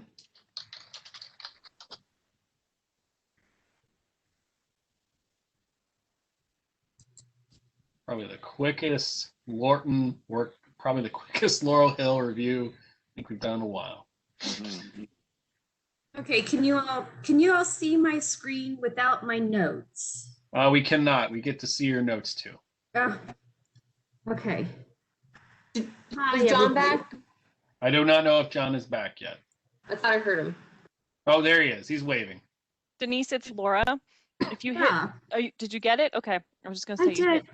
Oh, there we go. Yes, yes. I'm sorry. It's because I have two screens, two monitors, and anyway, I I'll got just, it. Denise, let you know there are at least 2 aberrations on my screen, right in the center of it, and one off to the right corner, blocking the images. You got rid of one of them, Okay. so I don't know if that other one really bothers anyone. But the one in the dead center was a little troublesome. Well, go ahead. Yeah, it looks like you're starting to move it there for a second, whatever that block is. It's you all. Let's see. Yeah, that should help. There you go. That's It's good. just my screen being able to see WebEx. Thank you so much. All right. Hi, everybody. For those who don't know me, I'm Denise Dressel. I'm a Heritage Resource Planner with the Department of Planning and Development. I'm a colleague of Nicole and Laura's, and I was going to just give you an update on the Reston Architectural Survey, which is completed, and the final version is posted on the Reston Architectural Survey webpage. Oh dear, now I can't, let's see. I'm so sorry because I don't know how to advance. I think what I need to do is stop.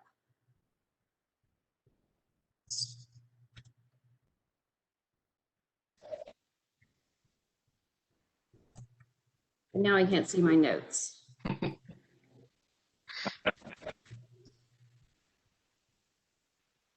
You thought Laura was going to be in the hot seat presenting. it's me because I never present. Let's see.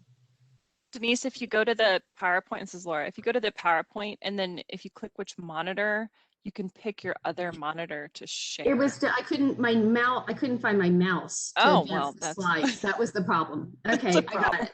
We're with it. Here we go. Sorry, folks. In 2016, Heritage Resources staff from the Department of Planning and Zoning, now called the Department of Planning and Development, conducted a windshield survey of the Reston Transit Station areas, or TSAs, shown on the map in front of you. The areas included were the Herndon TSA, the Reston Town Center TSA, and the Wheelie-Reston East TSA. The intent of the survey was to identify potential significant architectural resources in these planning areas which may possibly qualify for inclusion in the Fairfax County Inventory of Historic Sites, or the inventory, and therefore warrant further research.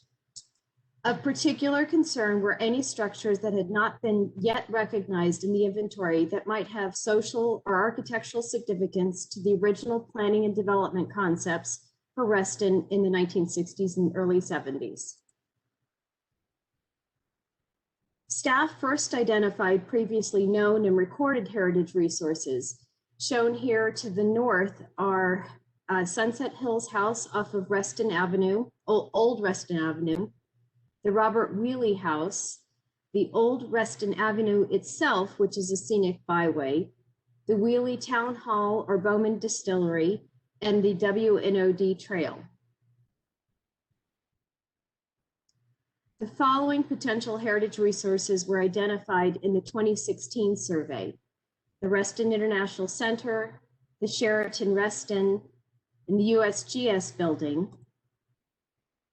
the Isaac Newton Square office complex, which was one of the first industrial or commercial complexes in Reston, and the Atrium office condominium located off Roger Bacon Drive. Also identified in the survey was the Association Drive office complex just west of the former American Press Institute building on Sunrise Valley Drive. Sorry, that's east, just east. Following discussions with FCDOT at the ARB's April 14th, 2016 and January 12th, 2017 meetings regarding the proposed soapstone connector in Reston, the ARB requested that staff provide reconnaissance level survey findings for the properties located along Association Drive. Staff presented their findings in a memo in November 2017, finding that in 1970, the National Education Association and 10 national affiliates purchased 56 acres in Reston. The Vosbeck, Kendrick, and Redinger architectural firm designed the office park on Association Drive, creating a campus-like atmosphere. The same firm also designed 3 of the 10 buildings on Association Drive. Recognizing that the development pressures that Reston is facing with the construction of Metro's Silver Line and the implementation of the 2014 Reston Master Plan, staff organized a driving tour of Reston in 2018 for representatives of the Virginia Department of Historic Resources, the History Commission, and the Architectural Review Board. The tour included many sites previously mentioned, as well as the 2 golf courses and a selected representation of some of the early residential clusters. Responding in part to the loss of the API building, the Virginia chapter of the American Institute of Architects began an initiative with the Department of Historic Resources to identify significant 20th century buildings throughout Virginia. Heritage Resources staff felt that there was an opportunity for a Reston architectural survey to build on those efforts to identify and evaluate those individual resources and districts constructed in prime development years for Reston, as well as expand on those initial 2016 survey efforts. The Architectural Review Board supported this effort with a letter of support, which was included in DPD's 2019 cost share grant application, as well as a pledge of monetary support, which was ultimately not needed. And staff thanks you again for your continued support. Which leads us to the Reston Architectural Survey. The scope of work for the survey was a windshield level resource identification survey of all of Reston, a reconnaissance level documentation of 8 potential historic districts, reconnaissance level documentation of 51 individual properties, and a survey report providing recommendations for additional preservation projects. The reconnaissance level documentation of the 8 potential districts included Hickory Cluster, Waterview Cluster, Colson Cluster, Mediterranean Villa Cluster, Fairway Apartments, Golf Course Island, Ring Road subdivisions, and the Cameron Crescent Apartments. And the reconnaissance level documentation of the 51 individual properties included Lake Ann Gulf Gas Station, the United Christian Parish, Lake Ann Elementary School, Hidden Creek Golf Course, Reston National Golf Course, the Atrium, Terracet Elementary School, Sheraton Reston Hotel, Reston International Center, the USGS Building, the Wheelie Avenue Unitarian Universal Church, and 40 properties within the 8 potential districts. There was a scope modification during the project because the National Register nomination was received for the USGS building. Therefore, it was replaced with the Ken Bonner designed residence at 1246 Stirrup Road. Survey and access limitations for the 2 apartment complexes resulted in additional clusters surveys for Wainwright and Fairway clusters and properties within them. So properties determined potentially eligible or recommended for potential eligibility to the National Register. Hickory Cluster, initially known as the Reston Hills Cluster. This complex was a favorite of Robert Simon, who referred to it as the Jewel of Reston. Hickory Cluster was designed by architect Charles Goodman, who was hired by Simon in the early stages of Reston's development.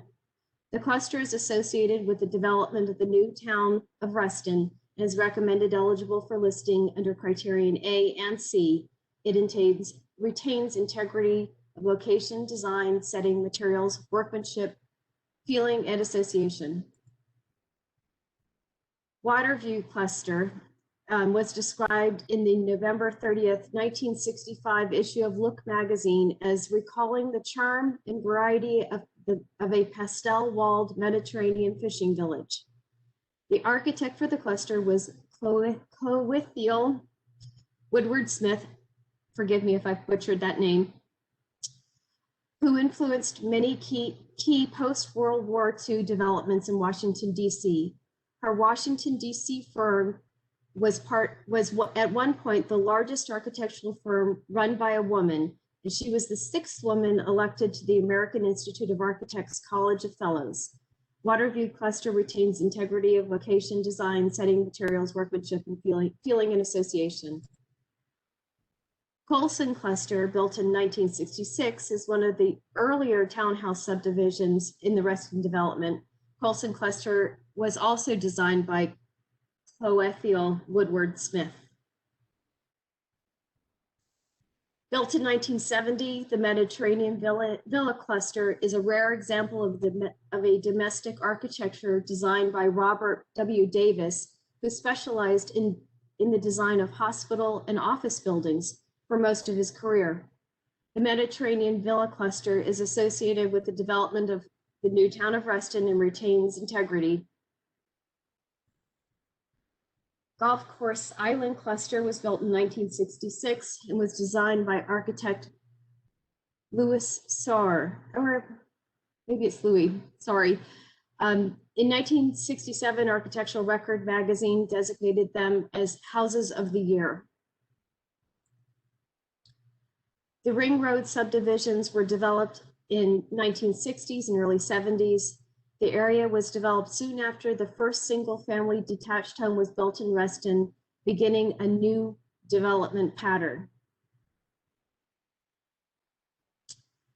In 1966, Simon hired PARD, to design the Wainwright clusters as a high-quality design and an affordable alternative to some of the earlier clusters. The firm was credited with selecting Louis Sauer to design Golf Course Island Cluster. Forgive me. Hidden Creek Golf Course, or Reston National Golf Course, Reston North Golf Course, as it was originally known, was the first of 2 projects undertaken in the planned new town, the first being the dam to create Lake Anne. The Reston South Golf Course, now the Reston National Golf Course, opened as a public course 4 years later. Both were designed in a parkland style, historically the most popular type of course for the PGA tournaments, by Edmund or Ed Alt, whose significance as a designer has not been fully evaluated. Despite the loss of integrity in the clubhouse and the presence of multiple small non-contributing buildings and structures, Hidden Creek Country Club is recommended individually as potentially eligible for the National Register under criterion A due to its association with the development of Reston. It is also recommended potentially eligible under criterion C on the statewide level as an element in the work of master planners Whittlesley and Conklin, and on the local level as a representative of the work of golf course designer Ed Alt. Also designed by Edmund Alt, the Reston National Golf Course, aka Reston South Golf Course, is associated with the development of the new town of Reston and retains integrity of location, design, setting, materials and workmanship, feeling and association, is potentially eligible at the local level of significance under criteria A and C. The Ken Bonner residence was constructed in 1964. This is one of the first detached single-family houses built in the new town of Reston. It was designed by Kenneth Bonner Sr., who designed a number of single-family homes and townhouse clusters. The house marks a transition from Reston's master plan cluster developments to a more typical suburban housing model. And the Lake Ann Gulf gas station was designed by the firm Conklin and Rosant in 1966. It embodies the distinctive characteristics of a tight period or method of construction, represents the work of a master, and possesses high artistic values. The gas station is associated with the town of Reston, a groundbreaking master plan community. And actually, we know the architect at the time. I guess we didn't know the architect, but I think, oh yeah, we do, the Conklin and Rosant. So that was uncovered. These three properties are less than 50 years old and likely not meeting criterion consideration G. However, they should be reevaluated when they reach 50 years of age.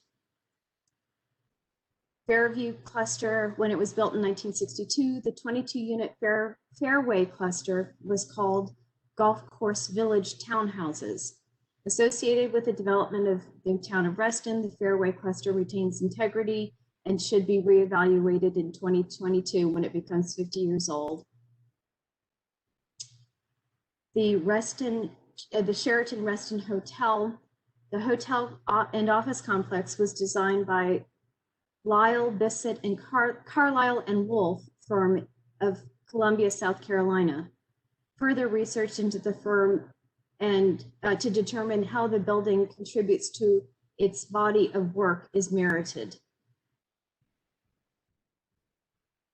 And the atrium, built in 1974, the atrium is considered to be an early example of the office condominium complex. The courtyard can be described as, quote, poor man's modernism. It has a series of irregular, geometrically shaped, tiered raised beds with wooden retaining walls. The building merits further study. Also meriting further study are the two apartment complexes. The Fairway Apartments were built in 1969 by Gulf Reston and designed by Cohen, Haft and Associates. The complex was one of the earlier apartment complexes built in Reston and merits further study. And the Cameron Crescent Apartments were built in 1967, designed again by Cohen, Haft and Associates, and again, merits further study. These 5 individual properties were determined likely not eligible due to loss of integrity, and then 2 of them also were not 50 years old yet. And if you would like more information on them, I recommend reading the survey report. I'm not going to go into much detail about them. Next steps for the survey.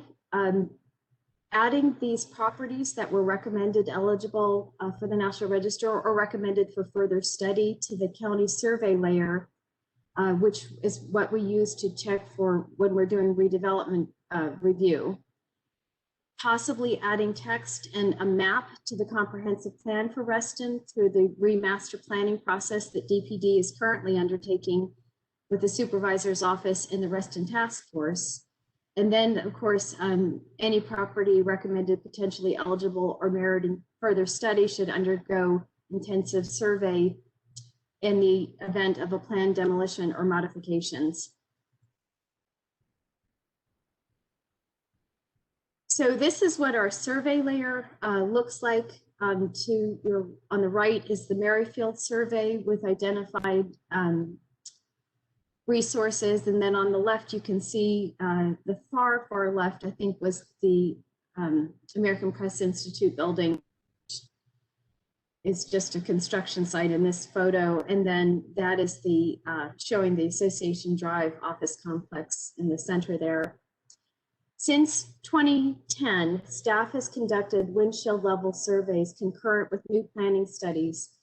Those completed thus far are Annandale, Fairfax Circle, the Route 1 corridor or for the Embark study, the Merrifield Suburban Center, the Reston TSAs, the Dulles Suburban Center, Lincolnia Community Business Center, McLean Community Business Center, and now Reston. Data from these surveys is maintained on a GIS layer which staff consults during the planning and zoning process. The Association Drive office complex, for example, was identified by staff in the Reston TSA Heritage Resource Study, as explained at the beginning of this presentation. County Heritage Resources survey layer is an internal one, which only Heritage Resource staff have access to at this time. Also included in our GIS database are the boundaries and shape files for county historic overlay districts and inventory properties. So this information is used by Heritage Resources staff in our development review process. For planning studies, these are the steps that we go through. We identify existing heritage resources. We identify potential heritage resources through a windshield survey. We preliminarily evaluate significance of existing and potential resources, and we may recommend adding plan language to the comprehensive plan text. The Reston survey differs from previously conducted surveys in its level of research on each property. Because each property has had enough initial research conducted to make a recommendation of eligibility, staff is recommending adding specific language to the comprehensive plan as appropriate. We are also recommending, based on conversations with Chairman Daniel, that the map of the surveyed sites be included in the plan. And all of this information assists us in our development review process, where we use the GIS layers to look at potential impacted inventory sites, HODs, or surveyed properties. We provide comment to staff if a resource is impacted, and that may lead to either comprehensive plan language, proffers, or development conditions, such as the suggested any property recommended potentially eligible or meriting further study should undergo intensive survey in the event of a planned demolition or modifications. That's the end of my presentation. And now I have to figure out how to stop sharing my screen. Thank you, Denise. So I guess we'll do questions from members of the board. Ms. Aubrey? Thank you, Mr. Chairman, and thank you, Denise.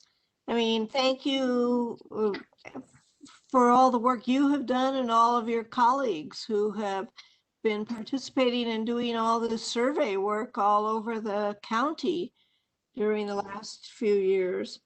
That's wonderful to hear, and to also know that the information has been recorded in the GIS system. But I'm wondering, is it possible to share that GIS data beyond just the Heritage Resources Office? Because otherwise you're kind of depending upon the other agencies within the county and outside the county, making sure that they have reached you so that you can then comment back on various and sundry projects that they may have in the planning stages. But is there a way that they could maybe get access to that information earlier than that, so they're not depending upon a contact with your office? Sure. I suppose there is a way. I think I have my hesitancy with that is that I have been in conversations with other agencies where for some reason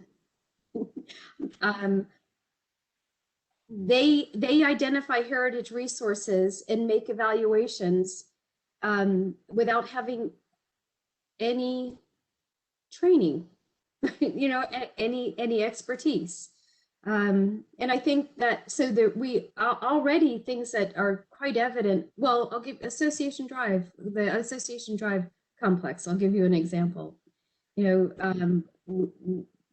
That was something that we identified, and it was just not accepted that this could be potentially significant.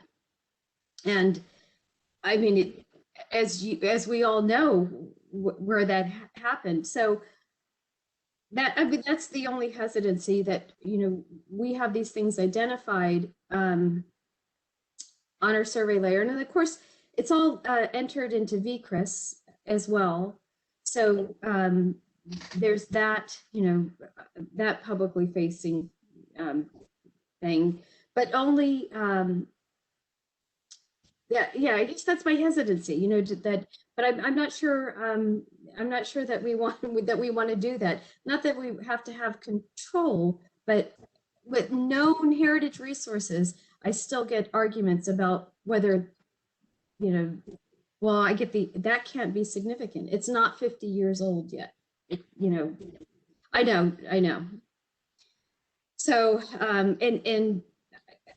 yeah, they could bypass us without actually having a conversation with us, without us being able to sit down at a table with them and try to explain to them, our position. I mean, the only issue is you're really depending upon that you have enough staff so that you can make sure that you are aware of every single project that is being thought about and being proposed, so that then you go look at your data and then respond back to them. So there is a possibility that things will fall through the cracks because for a variety of reasons. Yeah, I agree. I guess I would say there's always that possibility, especially with the staffing situation. We are very, very busy. But I also think that we have SOPs in place with other agencies that, there is a check. Well, Michelle, I don't want to cut in, but so Denise mentioned that they talked to me about some of this. And one of the recommendations I gave was similar to your frustration. And it's partially because I'm in the comprehensive plan update for Reston. And I talked about, well, I would like to see some of this information ingrained into the comprehensive plan update. As I think many of us have talked about in the past, we feel like when these plan updates happen, we don't ever get included. And now you got an inside man in that plan update, and we had the survey completed. And I said, well, then I want that information, made evident in the plan. And Denise and Laura and Nicole brought up some of these concerns, but I highlighted the fact that we have to then trust on a developer to then go to them for that information. And I wanted some contextual information in the plan, even if it wasn't naming the properties outright, that it was somehow representing them, so that when someone looked at a map, they said, oh, hold on now. Because I feel like more often than not, we hear, oh, I didn't know. And so that's, at least I want to give context to what Denise said before we go through everybody in the lineup and you don't hear. I just want to let you know I made that same point for you, and that's where that came from. Yes, thank you. And as I said, in this particular study, I believe we are going to be able, well, we're going to at least put it forward that we have a map that shows the surveyed sites in the comprehensive plan, and text that refers to the survey. Mr. Burns. Okay. I had a whole slew of questions, but one question kind of following up on what Michelle said. Denise, you mentioned that there was 6, maybe 8 surveys completed. You mentioned an illustrated Merrifield, for instance. And I was able to find the Reston survey on the Fairfax County website. How do I find the other surveys you mentioned? So the other surveys were windshield only. They were not reconnaissance level. They were, so what we have is we have no data on them. So that's why they're pins in our GIS map. So we know that we want to keep an eye on them. And if they do come in for redevelopment, ask for that those surveys to be done, like a phase 1, for instance. But we don't have the research, the background research has not been done on them. Okay, I understand that. So then you said that there are pins in the GIS maps that the county maintains. Do those pins trigger an alert to Heritage Resources branch whenever a building permit comes in on the sites that you have windshield survey data for? Not a building permit, because we don't review building permits. Only that's only if there's a historic overlay district. But we do review any rezoning. So any special exceptions, special permits, rezonings, anything like that we review, but not building permit unless it's in a historic overlay district. Okay, but what about, say, for buildings that are on the Fairfax County inventory? Yes, we get notified. Trigger. Yes. Okay, so what's the purpose of the windshield survey if it doesn't create any alerts when activity is being proposed? Well, it creates, when you say activity, you're defining activity as a building permit. A building permit or a developer coming in or whatever. Well, it would alert us if there was a rezoning, like a developer, but nothing by right. Of course, they. Yeah, I know, but I have learned over the years to hate the term by right. Yeah. I was thinking of that as we were talking about Wellington earlier tonight. So, all right, so that's one question. Then in the Reston survey, so while you were talking, I was also kind of scrolling through it online. I noticed in some of the things that were proposed for additional research, they specifically mentioned 1930 Isaac Newton Square without mentioning that that was the original Reston Association building, which I think would have a lot more resonance to any member of the public who's looking at the survey. Just an address is kind of meaningless to most people. But it was also curious to me that it recommended further study for 1930 Isaac Newton Square, but not Isaac Newton Square itself, which was a planned enclave in the industrial section of Reston, but only that one building made it on the list of the things that are warranted, may warrant further study. I was kind of disappointed in that. Nevertheless, I am very happy that this was done. And I look forward to perusing it in greater depth. I was just kind of skimming pictures, basically, as I was able to do while you were talking. But I was quite pleased at that. So it was a lot of work. I'm grateful that it's done. And what is the next survey you were planning? Yeah, I was going to talk to you about that. Okay, because I would recommend that the next thing that needs to be surveyed in Reston is the industrial areas. Yes. They were under the most intense pressure, not just from the Silver Line, but just general redevelopment pressures. So I don't know whether this is the time to shift, because it's a real shifting of gears. I was going to wait. Why don't I talk to you about the next thing at the end, if you don't, is that okay? Yeah, let's hold that one till we get. Yeah, it really shifts gears, so. Put a pin in that one, John. Yeah, we'll put a pin. Okay, so there's an Easter egg at the end of this meeting. Okay. All right, Miss Swan. Yeah, I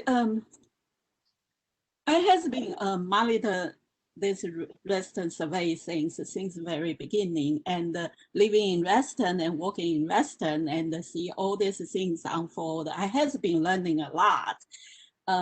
Just a personal story on this. One of the property that is considering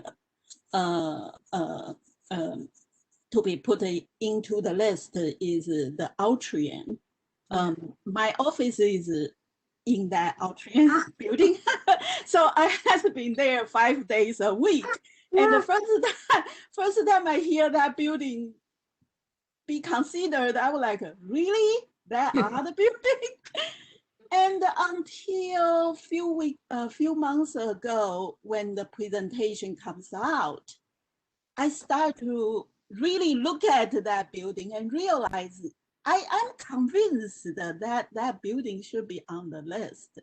And perhaps just because living here and working here and it's become part of the everyday life, I didn't really realize how special it is. So thank you for all the hard work. I really learned a lot from this. Thank you. Thank you. All right, Miss Murray. Nothing tonight. Nothing tonight. Uh-oh, that's worrisome. Miss Orr. Nothing further. A lot of hard work. Thank you. Mr. Plumpy. Nothing tonight. Thank you very much. Great job. Mr. Zellman. So, you know, Denise, my questions or thoughts might be frustrating because they're more legal and I don't know that they can be answered. But I think I'd be picking off somewhere where something that Mr. Burns was saying, that when we have maybe like the windshield survey, or we have some, you know, buildings or structures or whatever identified, but we haven't done all the background work, and then a developer or somebody else comes along and wants to make a change, what ability does the county have to say, you know, tap the brakes, we need to look into this a little bit more before you proceed? Do they need cooperation, or can the county attorney step in, or how does that process work? Right. Well, I think from a legal, well, let me back that up. You all went through the API building, and that was a really significant building. I was not here when that happened, but that was an unidentified resource that was identified at the sort of the last minute. So that was a prime example of what could happen if we don't have, you know, these things identified. That has not happened to me, Mr. Zellman. That has never been part of my experience. Typically, when we go through the development process, all staff are making comments. So there's comments from stormwater, there's comments from transportation, there's comments from heritage resources, environment, urban forestry. There's, you know, we all come together, and you know, there's probably 8-10 memos that the staff coordinator pulls together. So we have a policy plan, that a heritage resource policy plan, where we pull our policy from, and this is the policy that Fairfax County follows for these resources. And it's written very broadly because we have not had a comprehensive plan and, a comprehensive survey done for the county. So we acknowledge that there are things that we do not know. And there are things that gain significance as time goes on, right? Either through aging into that period, or events, historical events. You know, it's always changing, right? And even our way of thinking about things changes, and things gain significance. And hence the thing that I'm going to talk to you about, the next survey. So, you know, that it's an evolving, and our policy reflects that. We say known and unknown heritage resources. So I know you're asking me a legal question, which I cannot answer, but I can answer from a policy standpoint and from a process standpoint. And so far, I've never had a developer say, no, I'm not going to do that survey. They've never said that to me. You know, they might have argued like, you're kidding, that's significant, you know, but I've always gotten the documentation. Okay. So. Well, I'll echo everyone else. Thank you for your hard work. If it makes you feel any better, I have clients ask me legal questions that I can't answer right away all the time. So don't worry about it. I can Thank you very certainly much. ask the county attorney, though, if you really want the answer to that, what would happen if we? Because I think I mean, I'm curious about it just to know and just kind of how significant that would be, but it's not something I want you to, not an emergency or something that's really vital at this point. But if you've It's a had an good question. opportunity, absolutely, I'd be curious in the answer. I will take the opportunity the next time I'm with one of the county attorneys. Thank you. Thank you very much. All right, so that just leaves me. Denise, you've heard a great deal of my thoughts already. When Denise and Laura and Nicole asked me particularly about this, I was fairly adamant that when they brought this information to the comprehensive plan group for Reston, that there needed to be information in the new comp plan update about the identified properties. There is just, I mean, I was in the meeting this Monday and we had a meeting about preservation services, which was about affordable housing and the preservation study. And I had to go, well, look, I also do preservation and it is a totally different term I'm going to be using right now. And so the fact that that term was being thrown around for another purpose, and it's a thing that we all support, obviously. Good design and good affordable housing can be historic housing, it can be new modern design, but it struck me how little the comp plan process covered what was going on with heritage. And I know you guys have a little bit of a cloister setup, but I want a little bit more. I personally think there should be a little bit more data sharing in these documents, a little bit more upfront, because as Denise pointed out, there's a little notation that, this information can be obtained. I think we need to be a little more upfront about it. I think we need to be a little bit more bold about some of those areas. And then I agree with John's opinion that we need to be talking about where we're going to look next in Reston, which is, something else that I wonder if the comp plan could also look at, or forward looking, that Reston should continue to seek to identify potential other properties, because I'm still grated by the term less than 50 that was being used. I'm glad the report was tweaked some in response to that, but it's not a rule. It's just a guideline. And Reston definitely breaks a lot of the rules anyways as a location because it went against the grain. So a lot of its properties would be historic prior to turning 50. But I digress. I already went off on them about my thoughts on this. And so I'm going to continue, unless the members of the board feel otherwise, in my role on the task force to advocate for language very clear about the identified properties, both the HOD and otherwise, in the comp plan update. Because I think that's why we wanted us there. Because it was disturbing, John, as you mentioned, to find out about some of the other revisions that were done in places like Merrifield and other. It doesn't seem like they care much at all about any of that information. Reston, I think, at least has some interest in those properties, so we're able to spark that. But McLean, Denise told me a kind of terrifying story that basically the McLean update has no mention of the heritage resources. So how do we even know they're there? So I will say that staff is not supporting the task force recommendation for that, though, for the McLean study. So I know you're not, Denise. It was shocking to hear. All right. Well, obviously, any other observations from any board members going back around? One more observation. It's disingenuous for a county that designated the Lake Ann Historic Overlay District when it was less than 30 years old, to suddenly, when it suits them, to decide that something has to be 50 years old to be considered heritage resource. I agree, John. And just real quick, this is Nicole. Ryan said he could answer John's building permit question if you guys wanted. Oh, certainly. Absolutely. Yeah, this is Ryan Johnson, the secretary. I'm putting on my zoning hat for a second. Mr. Burns, you had mentioned about building permits and kind of whenever there's inventory properties, kind of what that process is like. So building permits for properties that are listed on historic inventory are reviewed by zoning staff, and they will put on that historic layer for the inventory listed properties, and there is some coordination with historic resources staff to let them know that that property is on the list. Obviously, that doesn't always prevent demolition of the structure, but that there is some sort of coordination. So that's all I wanted to say.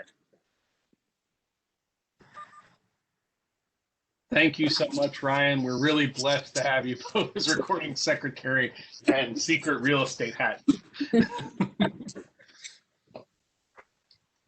All right. I don't know, Denise, if you want to talk about your item right now, or if Nicole, if you think we should save it till we get to the board and staff items. I can't hear you, Denise. Oh, me. Oh, I'm sorry. I thought Nicole. I can't hear you, Nicole. Sorry. Yeah, no, I realized when you said Denise, you meant me, because I was like, I was just blathering away. I'm fine with it. Since Denise is here already, it might be easier for her if that's fine for everybody else. Is that all right? I think we'll just let Denise talk about her other survey option right now, so that we don't have to subject her necessarily to being here for the whole rundown. Sure.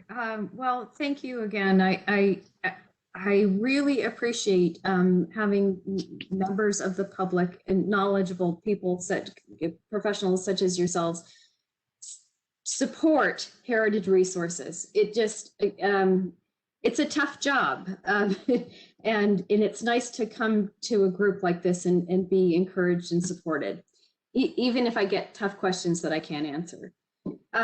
So the next survey, though, is sort of timely. I think you all are aware that the History Commission, excuse me, just completed the inventory of Confederate names, the Confederate named things in the county, things in the county named for Confederates.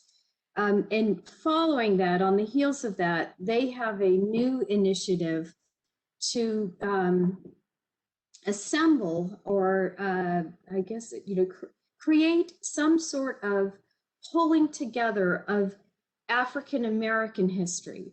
So it's come to their attention that this history it's everywhere. It's the local churches, small organizations. There's a lot of it out there, but there's no central location, and there's no inventory.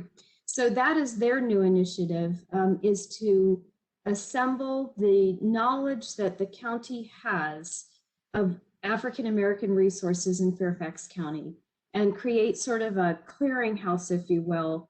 Not that they're going to physically bring it together, but at least get an inventory and find out where all this information lives. And on the heels of that, and out of consultation with the History Commission, we would like to move forward with a cost share grant to carry out a reconnaissance level survey of African American historic resources in Fairfax County, and complete, to get a survey report completed, which would provide a context and make recommendations for future preservation projects. So we're going for the cost share grant again, because as the Reston survey went through, we realized how what a benefit it is to have DHR run the projects.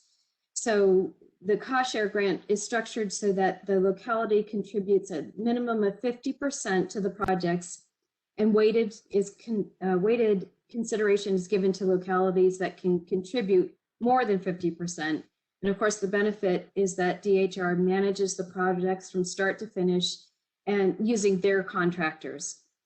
The last time we applied for a cost share grant, the state declined us and asked us to use CLG funding. So and then we ended up being funded. That was for the Gum Springs, the survey at Gum Springs. And the supervisor's office, Supervisor Stork, stepped in and asked the Board of Supervisors to fully fund that. So we were able to, we're going to complete that project with county money. Talking to the state and trying to get the scope, a sense of the scope, they said that Fauquier County recently completed a similar countywide survey, which included 37 individual resources in 13 districts for a total of $20,000. And after talking with them and talking with the History Commission members, we feel like it's probably very much similar in scope, size, and cost. So we're in the early phases of data collection, but the grant application is due April 2nd. So it makes it necessary for us to come to the ARB and ask for your support now, because you won't meet until the April 13th, I think that was. So well after the date that the grant has to be submitted. So just to give you a sense, the History Commission voted to provide a letter of support and $7,500 to support the survey efforts. And I just found out today that DPD is going to contribute $8,000. So I'm up to $15,500 to fund an approximately $20,000 survey. So my ask tonight is for a letter of support, and then anything that the architectural board would see fit to contribute monetarily. So I talked briefly with Denise about this when they were discussing with me the Reston survey, and if we all felt it was appropriate, I would be happy to write a letter of support. I wrote one last time for when we did the Reston survey. I wrote the same kind of support letter. I think we struggled with the question of funding last time, but in talking to Nicole and Laura and Denise, it seems that we do have sufficient funds in our coffers to cover the recording secretary with no issue, and obviously any other fees and things that are required. So we do have budget surplus that we could, if the board members decided, dedicate funds to recommend being directed towards that cost. And so Nicole drafted up a motion that obviously gives all our money as she wrote it, but it could be a descriptive amount, and it gives all our available money. It doesn't go special projects money. But that was from the last time you guys offered up money, so it's your words. Yeah, it's our words, but we could constrain it by matching what the History Commission does or something to that effect. But I obviously told Denise it would be something that would have to come up as a board item, and had Nicole draft the motion so that we could all discuss it. So I'll start with Ms. Aubrey.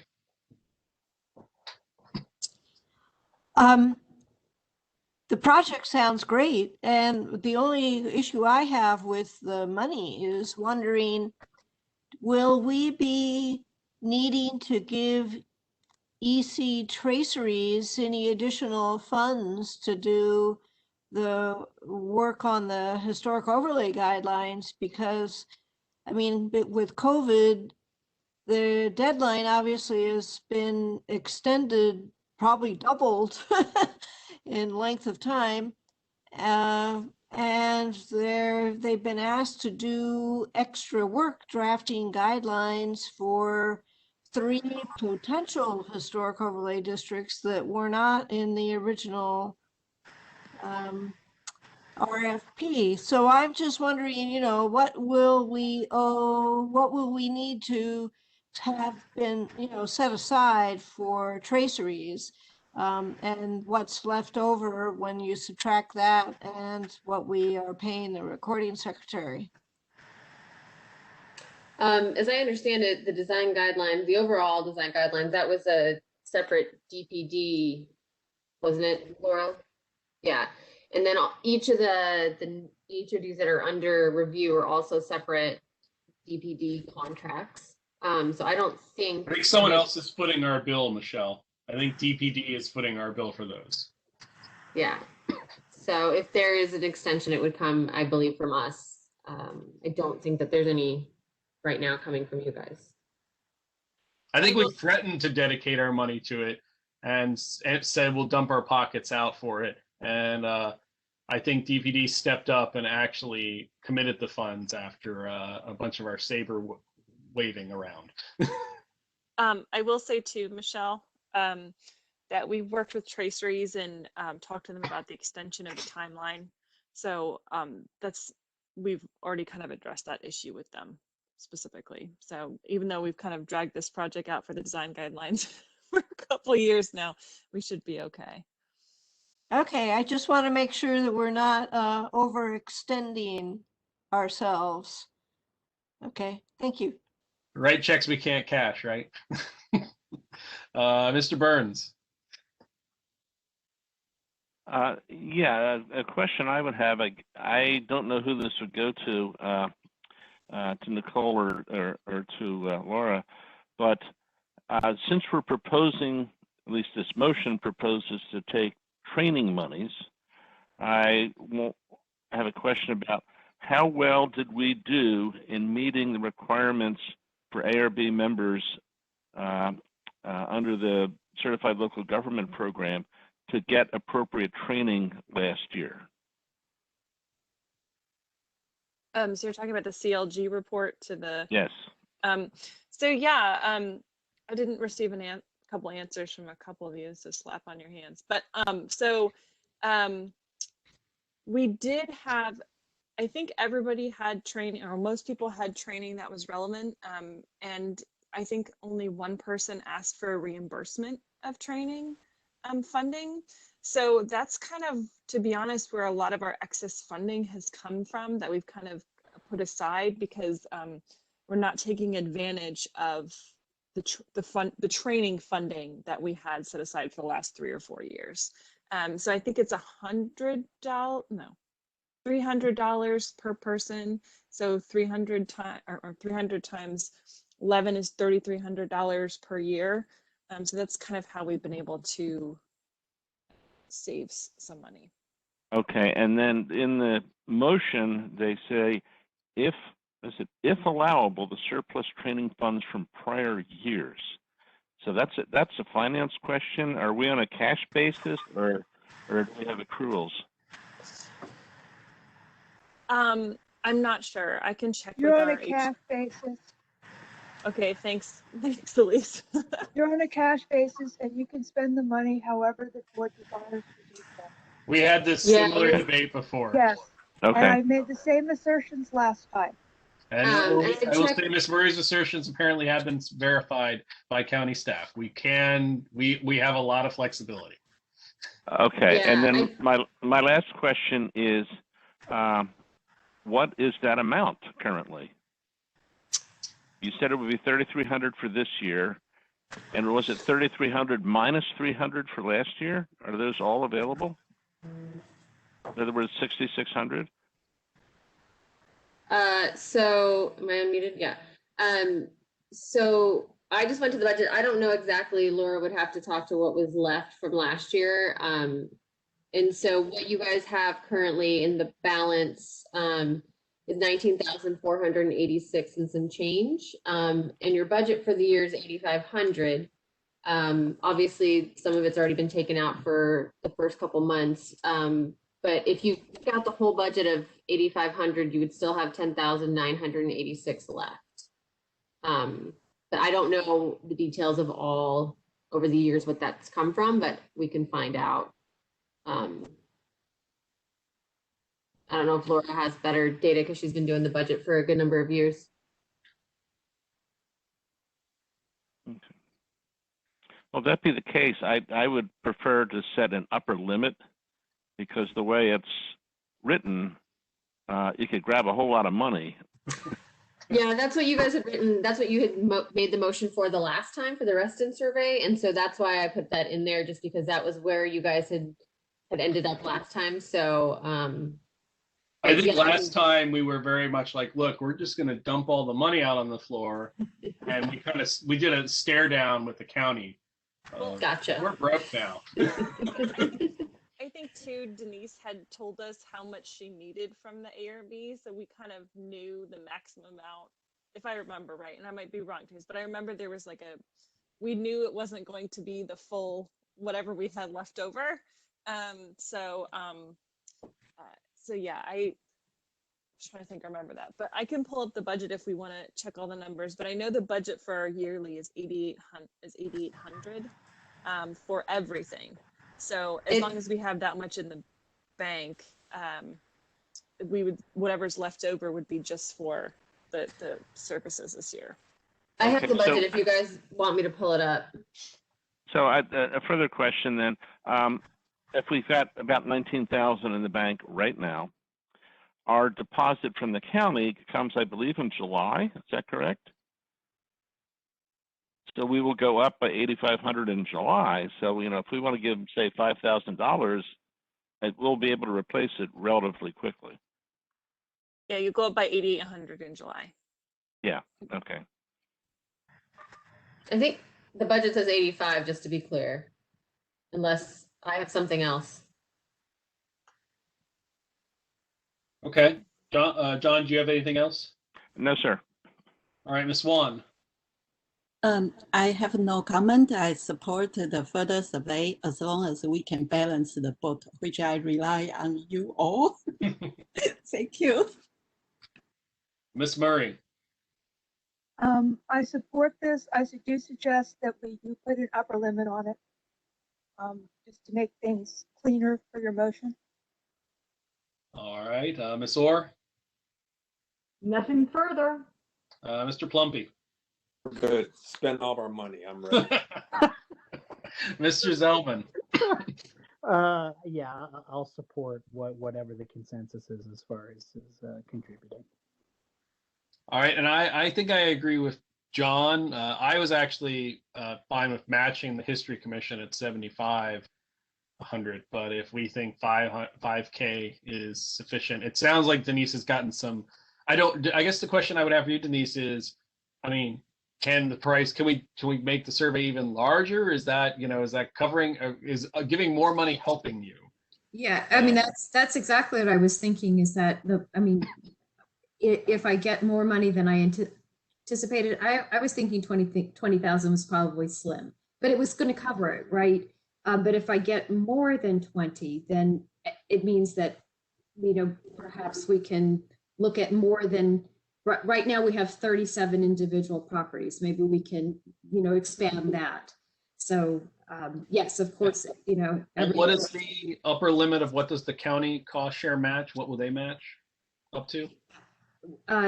So the county is Or contributing. not, sorry, not the county, the VDHR.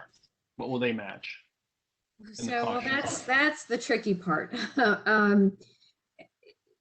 So the quite honestly, as I said, last year with the Gum Springs survey, we asked for 8,000 from the cost share, and they said, we'll give you 5, but it's coming out of CLG. So we didn't even get to participate in the cost share. So I'm really hesitant to go very high with and that was a match for 20 again. So we contributed 12, we asked for 8, and they still said no and go to CLG. So they didn't even technically match from that fund. No, it all came from CLG. Yeah, so I'm trying to reach as high as I possibly can with locality money, and just have the state contribute whatever, a token amount, but still run the project. I still think we always ask for as much as we can from them. I don't think you should hedge your bets. Let them trim themselves. But I'm happy to point out that last time we asked and they weren't able to supply, and now it sounds like we're going to give even more money this time for what might be an even more important and threatened resource. So, but I'm in support of it too. If there's a motion to be made, whatever number folks want to put as the upward cap, but I think it's a great idea. So Can I just ask go ahead, Nicole. clarification, just because, again, this is my first time doing this kind of stuff.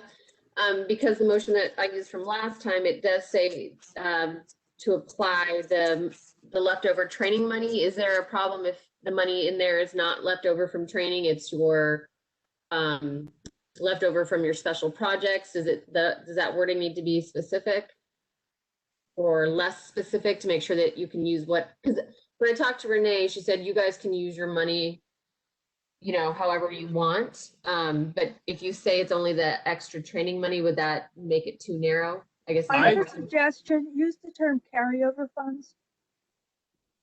I like Elisa's suggestion that I mean, Nicole's given us a motion we made last time that was thrown together, to make sure we got in front of this. And again, we're in the situation where we definitely need to get in front of it if we're going to commit funds. So I would entertain a motion from anyone who wanted to make one if we were going to make this commitment. And I offer to write the letter alongside that to go to Denise before that she'll need. if this is such a case. Chris, I think that the carryover language would be fine. That's the only thing we have left over is the extra training money and the special projects money, which is like negligible $500. So everything else goes to either secretary or a membership fees to like APBA or that type of thing. So yeah, it should be fine if we use carryover because then it's kind of whatever's left over can pass on. Okay. Well, would anyone entertain a motion for us?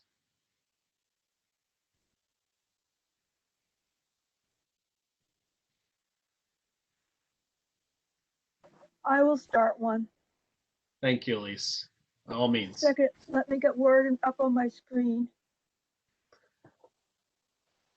Mr. Chairman, I move that the ARB directs our staff to convey $7,500 of the Architecture Review Board's carryover funds from FY 2020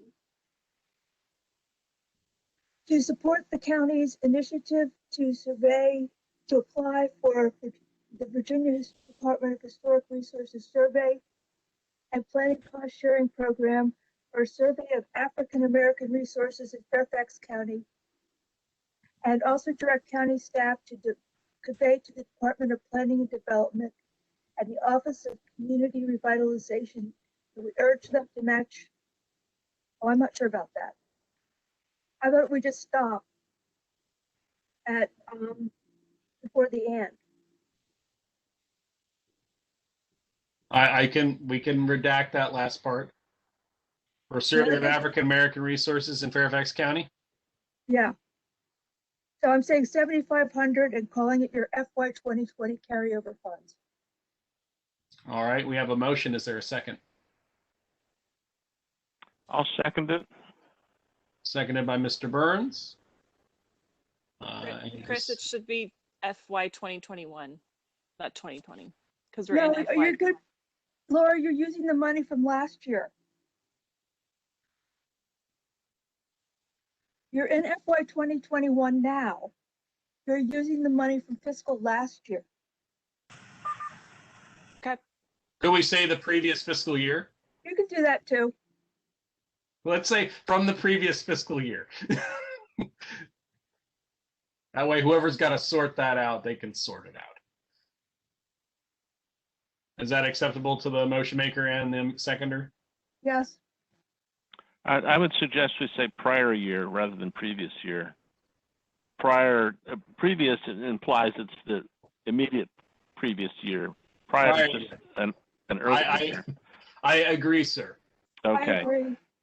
Okay. Now, having seconded the motion so we can get it on the floor for discussion, I would propose an amendment to it.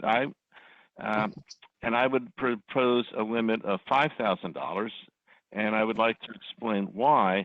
And that is, if every time we come along and have an opportunity to do this, and we think that we can give $7,500, after the second or third time we do it, we don't have any surplus money, and suddenly we're without the services of a recording secretary. But, you know, if you put out $7,500, that ends up being a substantial amount of our annual allotment. So I'm hesitant to say 7,500, and therefore I would propose an amendment that it be 5,000. I support Mr. Burns' logic. I was just throwing 75 out as a starting point. All right, well, now that Ms. Murray has anchored you with your amendment and original seconder, Mr. Burns, are you happy with the amendment you proposed? Oh, yeah. I'm making Robert for Robert's Rules of Orders turnover in his grade, probably, but that's okay. So we now have a revised motion on the floor that would direct $5,000 of our prior year funds to the initiative described. All those in favor indicate by saying aye. Aye. Aye. Aye. All those opposed, or indicate by saying nay. Hearing none, motion passes. Thank you so much. Denise, if you'll get in contact with me next week, please, about what you might need in a letter about that, I will work with you on that. I will. Thank you, Mr. Daniel. And thank you, everybody. Really appreciate it. All right. We now move on to our staff items. Review and action on approval of previous month's minutes. Nicole, did you get any revisions on the previous month's minutes submitted? No, I did not. Mr. Chairman? Mr. Burns. I have one amendment I'd like to propose, and that is in the very last item where I made a suggestion that we nominate the Association Drive properties to the Virginia endangered list. We should add a second sentence to that that simply says no action was taken. All right. And then I don't know why it's bold, but I don't think it needs to be in bold. You said it with such vigor, John. That it Yeah, okay. Bolded. Right, right. All right. Any other revisions from ARB members? Hearing none, I would entertain a motion to approve the minutes as revised during this meeting and pay the recording secretary. Mr. Chairman, Mr. Zellman. I will make a motion to adopt the minutes as revised by Mr. Burns here in the meeting and to make payment to the recording secretary. All right, do we have a second? Second. Seconded by Mr. Burns. All those in favor, respond by saying aye. Aye. Aye. Aye. All those opposed by saying nay. Hearing none, the motion passes. All right, Nicole, treasurer's report. Yes, so I got the balance. It's $19,486.47.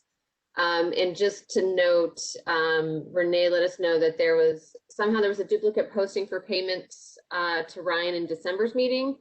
She's not sure exactly what happened, but she's rectifying it with payroll. So they have a plan for reconciliation, so it will be rectified. So just FYI for that one. They caught on to our double pay for Ryan. Sorry, Ryan. All right. Thank you for that. Nicole, any administrative items? I don't see any. None that I had, nope. All right, let's try to blaze through the list of updates and discussions on reports. Richmond Highway BRT. Yes, so we sent you guys the information that apparently comments were due on the effects determinations. There was some sort of internal communication error on DPD's part, so we didn't get it to you guys. We didn't get to do it till it was late for us, and also obviously for you. We sent our comments in, but if you guys wanted to send comments in, we offered to send them in by the 15th. So if you guys were wanting to write a letter or to send other comments, now would be the time. So I'm assuming you guys all had a chance when we sent it out. When was it? A week or 2 weeks, almost 2 weeks ago now?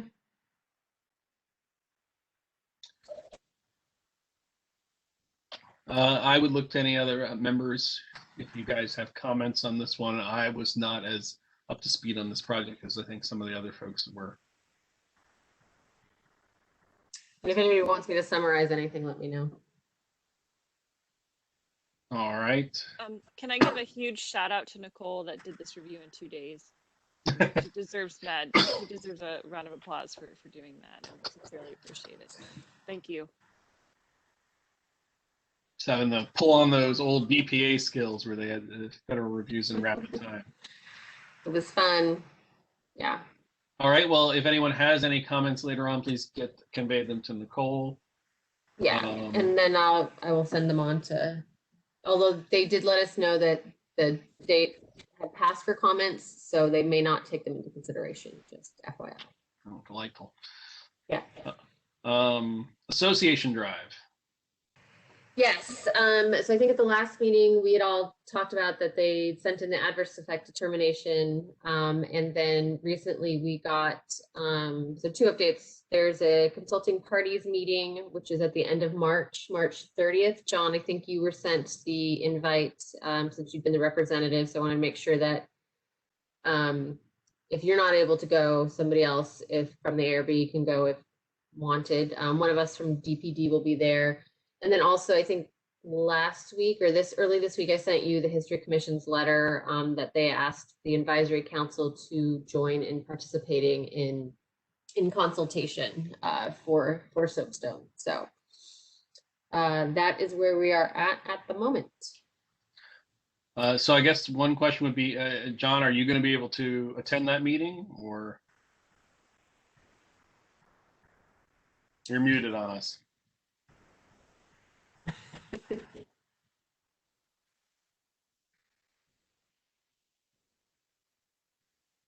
I will say, I think I would rather keep my distance from this one, particularly now that the History Commission is seeking the ACHP's involvement. While I'm happy to advise on our participation in things, I don't want to traipse into my work's territory. Mr. Chairman, I see that it's already on my calendar. However, I have not RSVP'd yet. That is the evening of March 30th, correct? Correct. Yeah. Well, John, I would love it if you would be willing to be our envoy, as we are a consulting party. Yeah, I may have been the consulting party since I had the biggest mouth. I'm not sure, but it may have also been because when this all got started, I was chair. So if you want to take over as chair, I would certainly understand. But I'm reluctant to throw my hat in on this one, particularly because there's people seeking ACHP involvement. Yeah. Okay. So if you are willing and able to, I would be glad to see you carry this one on. I'll take the next one. Okay. Okay. All right. Thank you, John, on that one. Homes Run Acres HOD. Yes. So we're doing our second larger community meeting, which is March 22nd. So not this coming Monday, but the Monday after. And we're just kind of going to go over again a little bit background on the HOD because it's been so long since we met the whole community, and then kind of where we are in the process, what's the next steps, answer all the questions, and get some feedback from the community. So it's on the webpage. So if anybody else that's not in the work group wants to attend, all the information is up on the Homes Run Acres webpage. All right. Thank you, Nicole. I don't see anyone raising their hands or waving violently, so I'm going to move on to Holland Hills. Laura's still here. I don't know if you wanted to give an update. I was just going to let them know about your work group meeting. That's fine. Go ahead, Nicole. Nothing urgent. Sorry, barely hear you. But they are having their next work group meeting. I believe it's Monday, March 29th or 28th. Is that correct, Laura? Yeah, I'll do it. Real quick. Yeah, I was gonna say since I'm here. Yeah, our next work group meeting is Monday, March 29th. We're consolidating the comments from the still consolidating comments from the January 25th community meeting, as we had a whole month for them to submit comments to us. So we'll be providing them comments and publishing them hopefully sometime in the next week or so. Still moving forward on that one.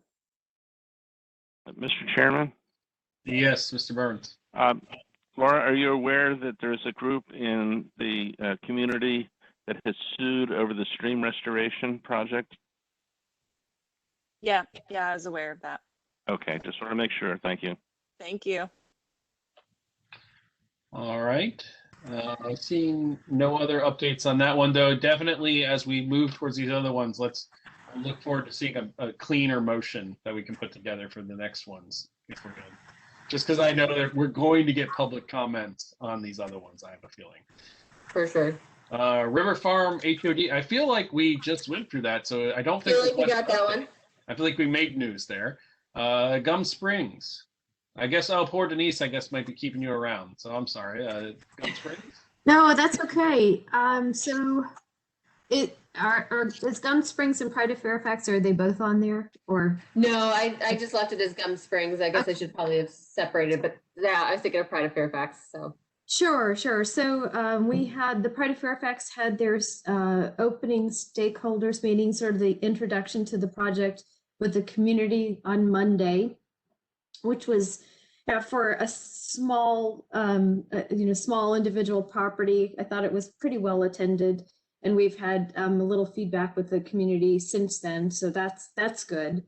Gum Springs still has not begun yet. The supervisor would like to seat a task force and advisory group to help guide the project, and that just has not happened yet. So it's on the horizon. We're discussing it internally, and then how to best approach it and who would best be on that group. So that's where we are. Thanks. All right. Thank you, Denise. Reston survey, I feel like we just got an update on that one, so we don't need much there. Rezoning cases? I don't have any specific ones to talk about at the moment. If anybody had any questions on the ones that we sent out or anything that they've seen recently. All right. Hearing none, any other updates or reports? None from me. All right, old business. All right, no old business. Any new business? No new business from John? John, okay, I'm devastated. You normally always have new business. So I'll live with that then. All right, for those of you who are interested and had been planning to use your training monies to attend the Association for Preservation Technology annual meeting that was going to be held here in DC in November, they've decided to go all virtual. So you'll be able to attend the APT international meeting here in DC from home. So. Okay, that's exciting. Yeah. How much does it cost, actually, out of curiosity? Yeah, that's the problem. It's not cheap. That's why I was reluctant to spend all of our training monies. If anybody wants to go to that, it's not terribly cheap. I can convince my office to pay my way. And I'm hoping to be part of a presentation where I might get free attendance, but we'll have to wait and see about that. All right. Well, I might have to look into that because I'm one of the people Laura is going to slap my hand that I don't give her training updates because I end up teaching so much training that it's hard to find. So maybe I'll look into that. Okay. Well, hearing no other new business, I would look for a motion to adjourn us. So moved. All right. A motion to adjourn is always in favor. All those in favor indicate by saying aye. Aye. Aye. All those opposed? Yeah, that's right. I fought not. All right. Motion passes. Everyone have a wonderful evening. Stay well. Bye, everybody. Good one too, man. Thanks a lot. Have a good day. Good week. Bye-bye.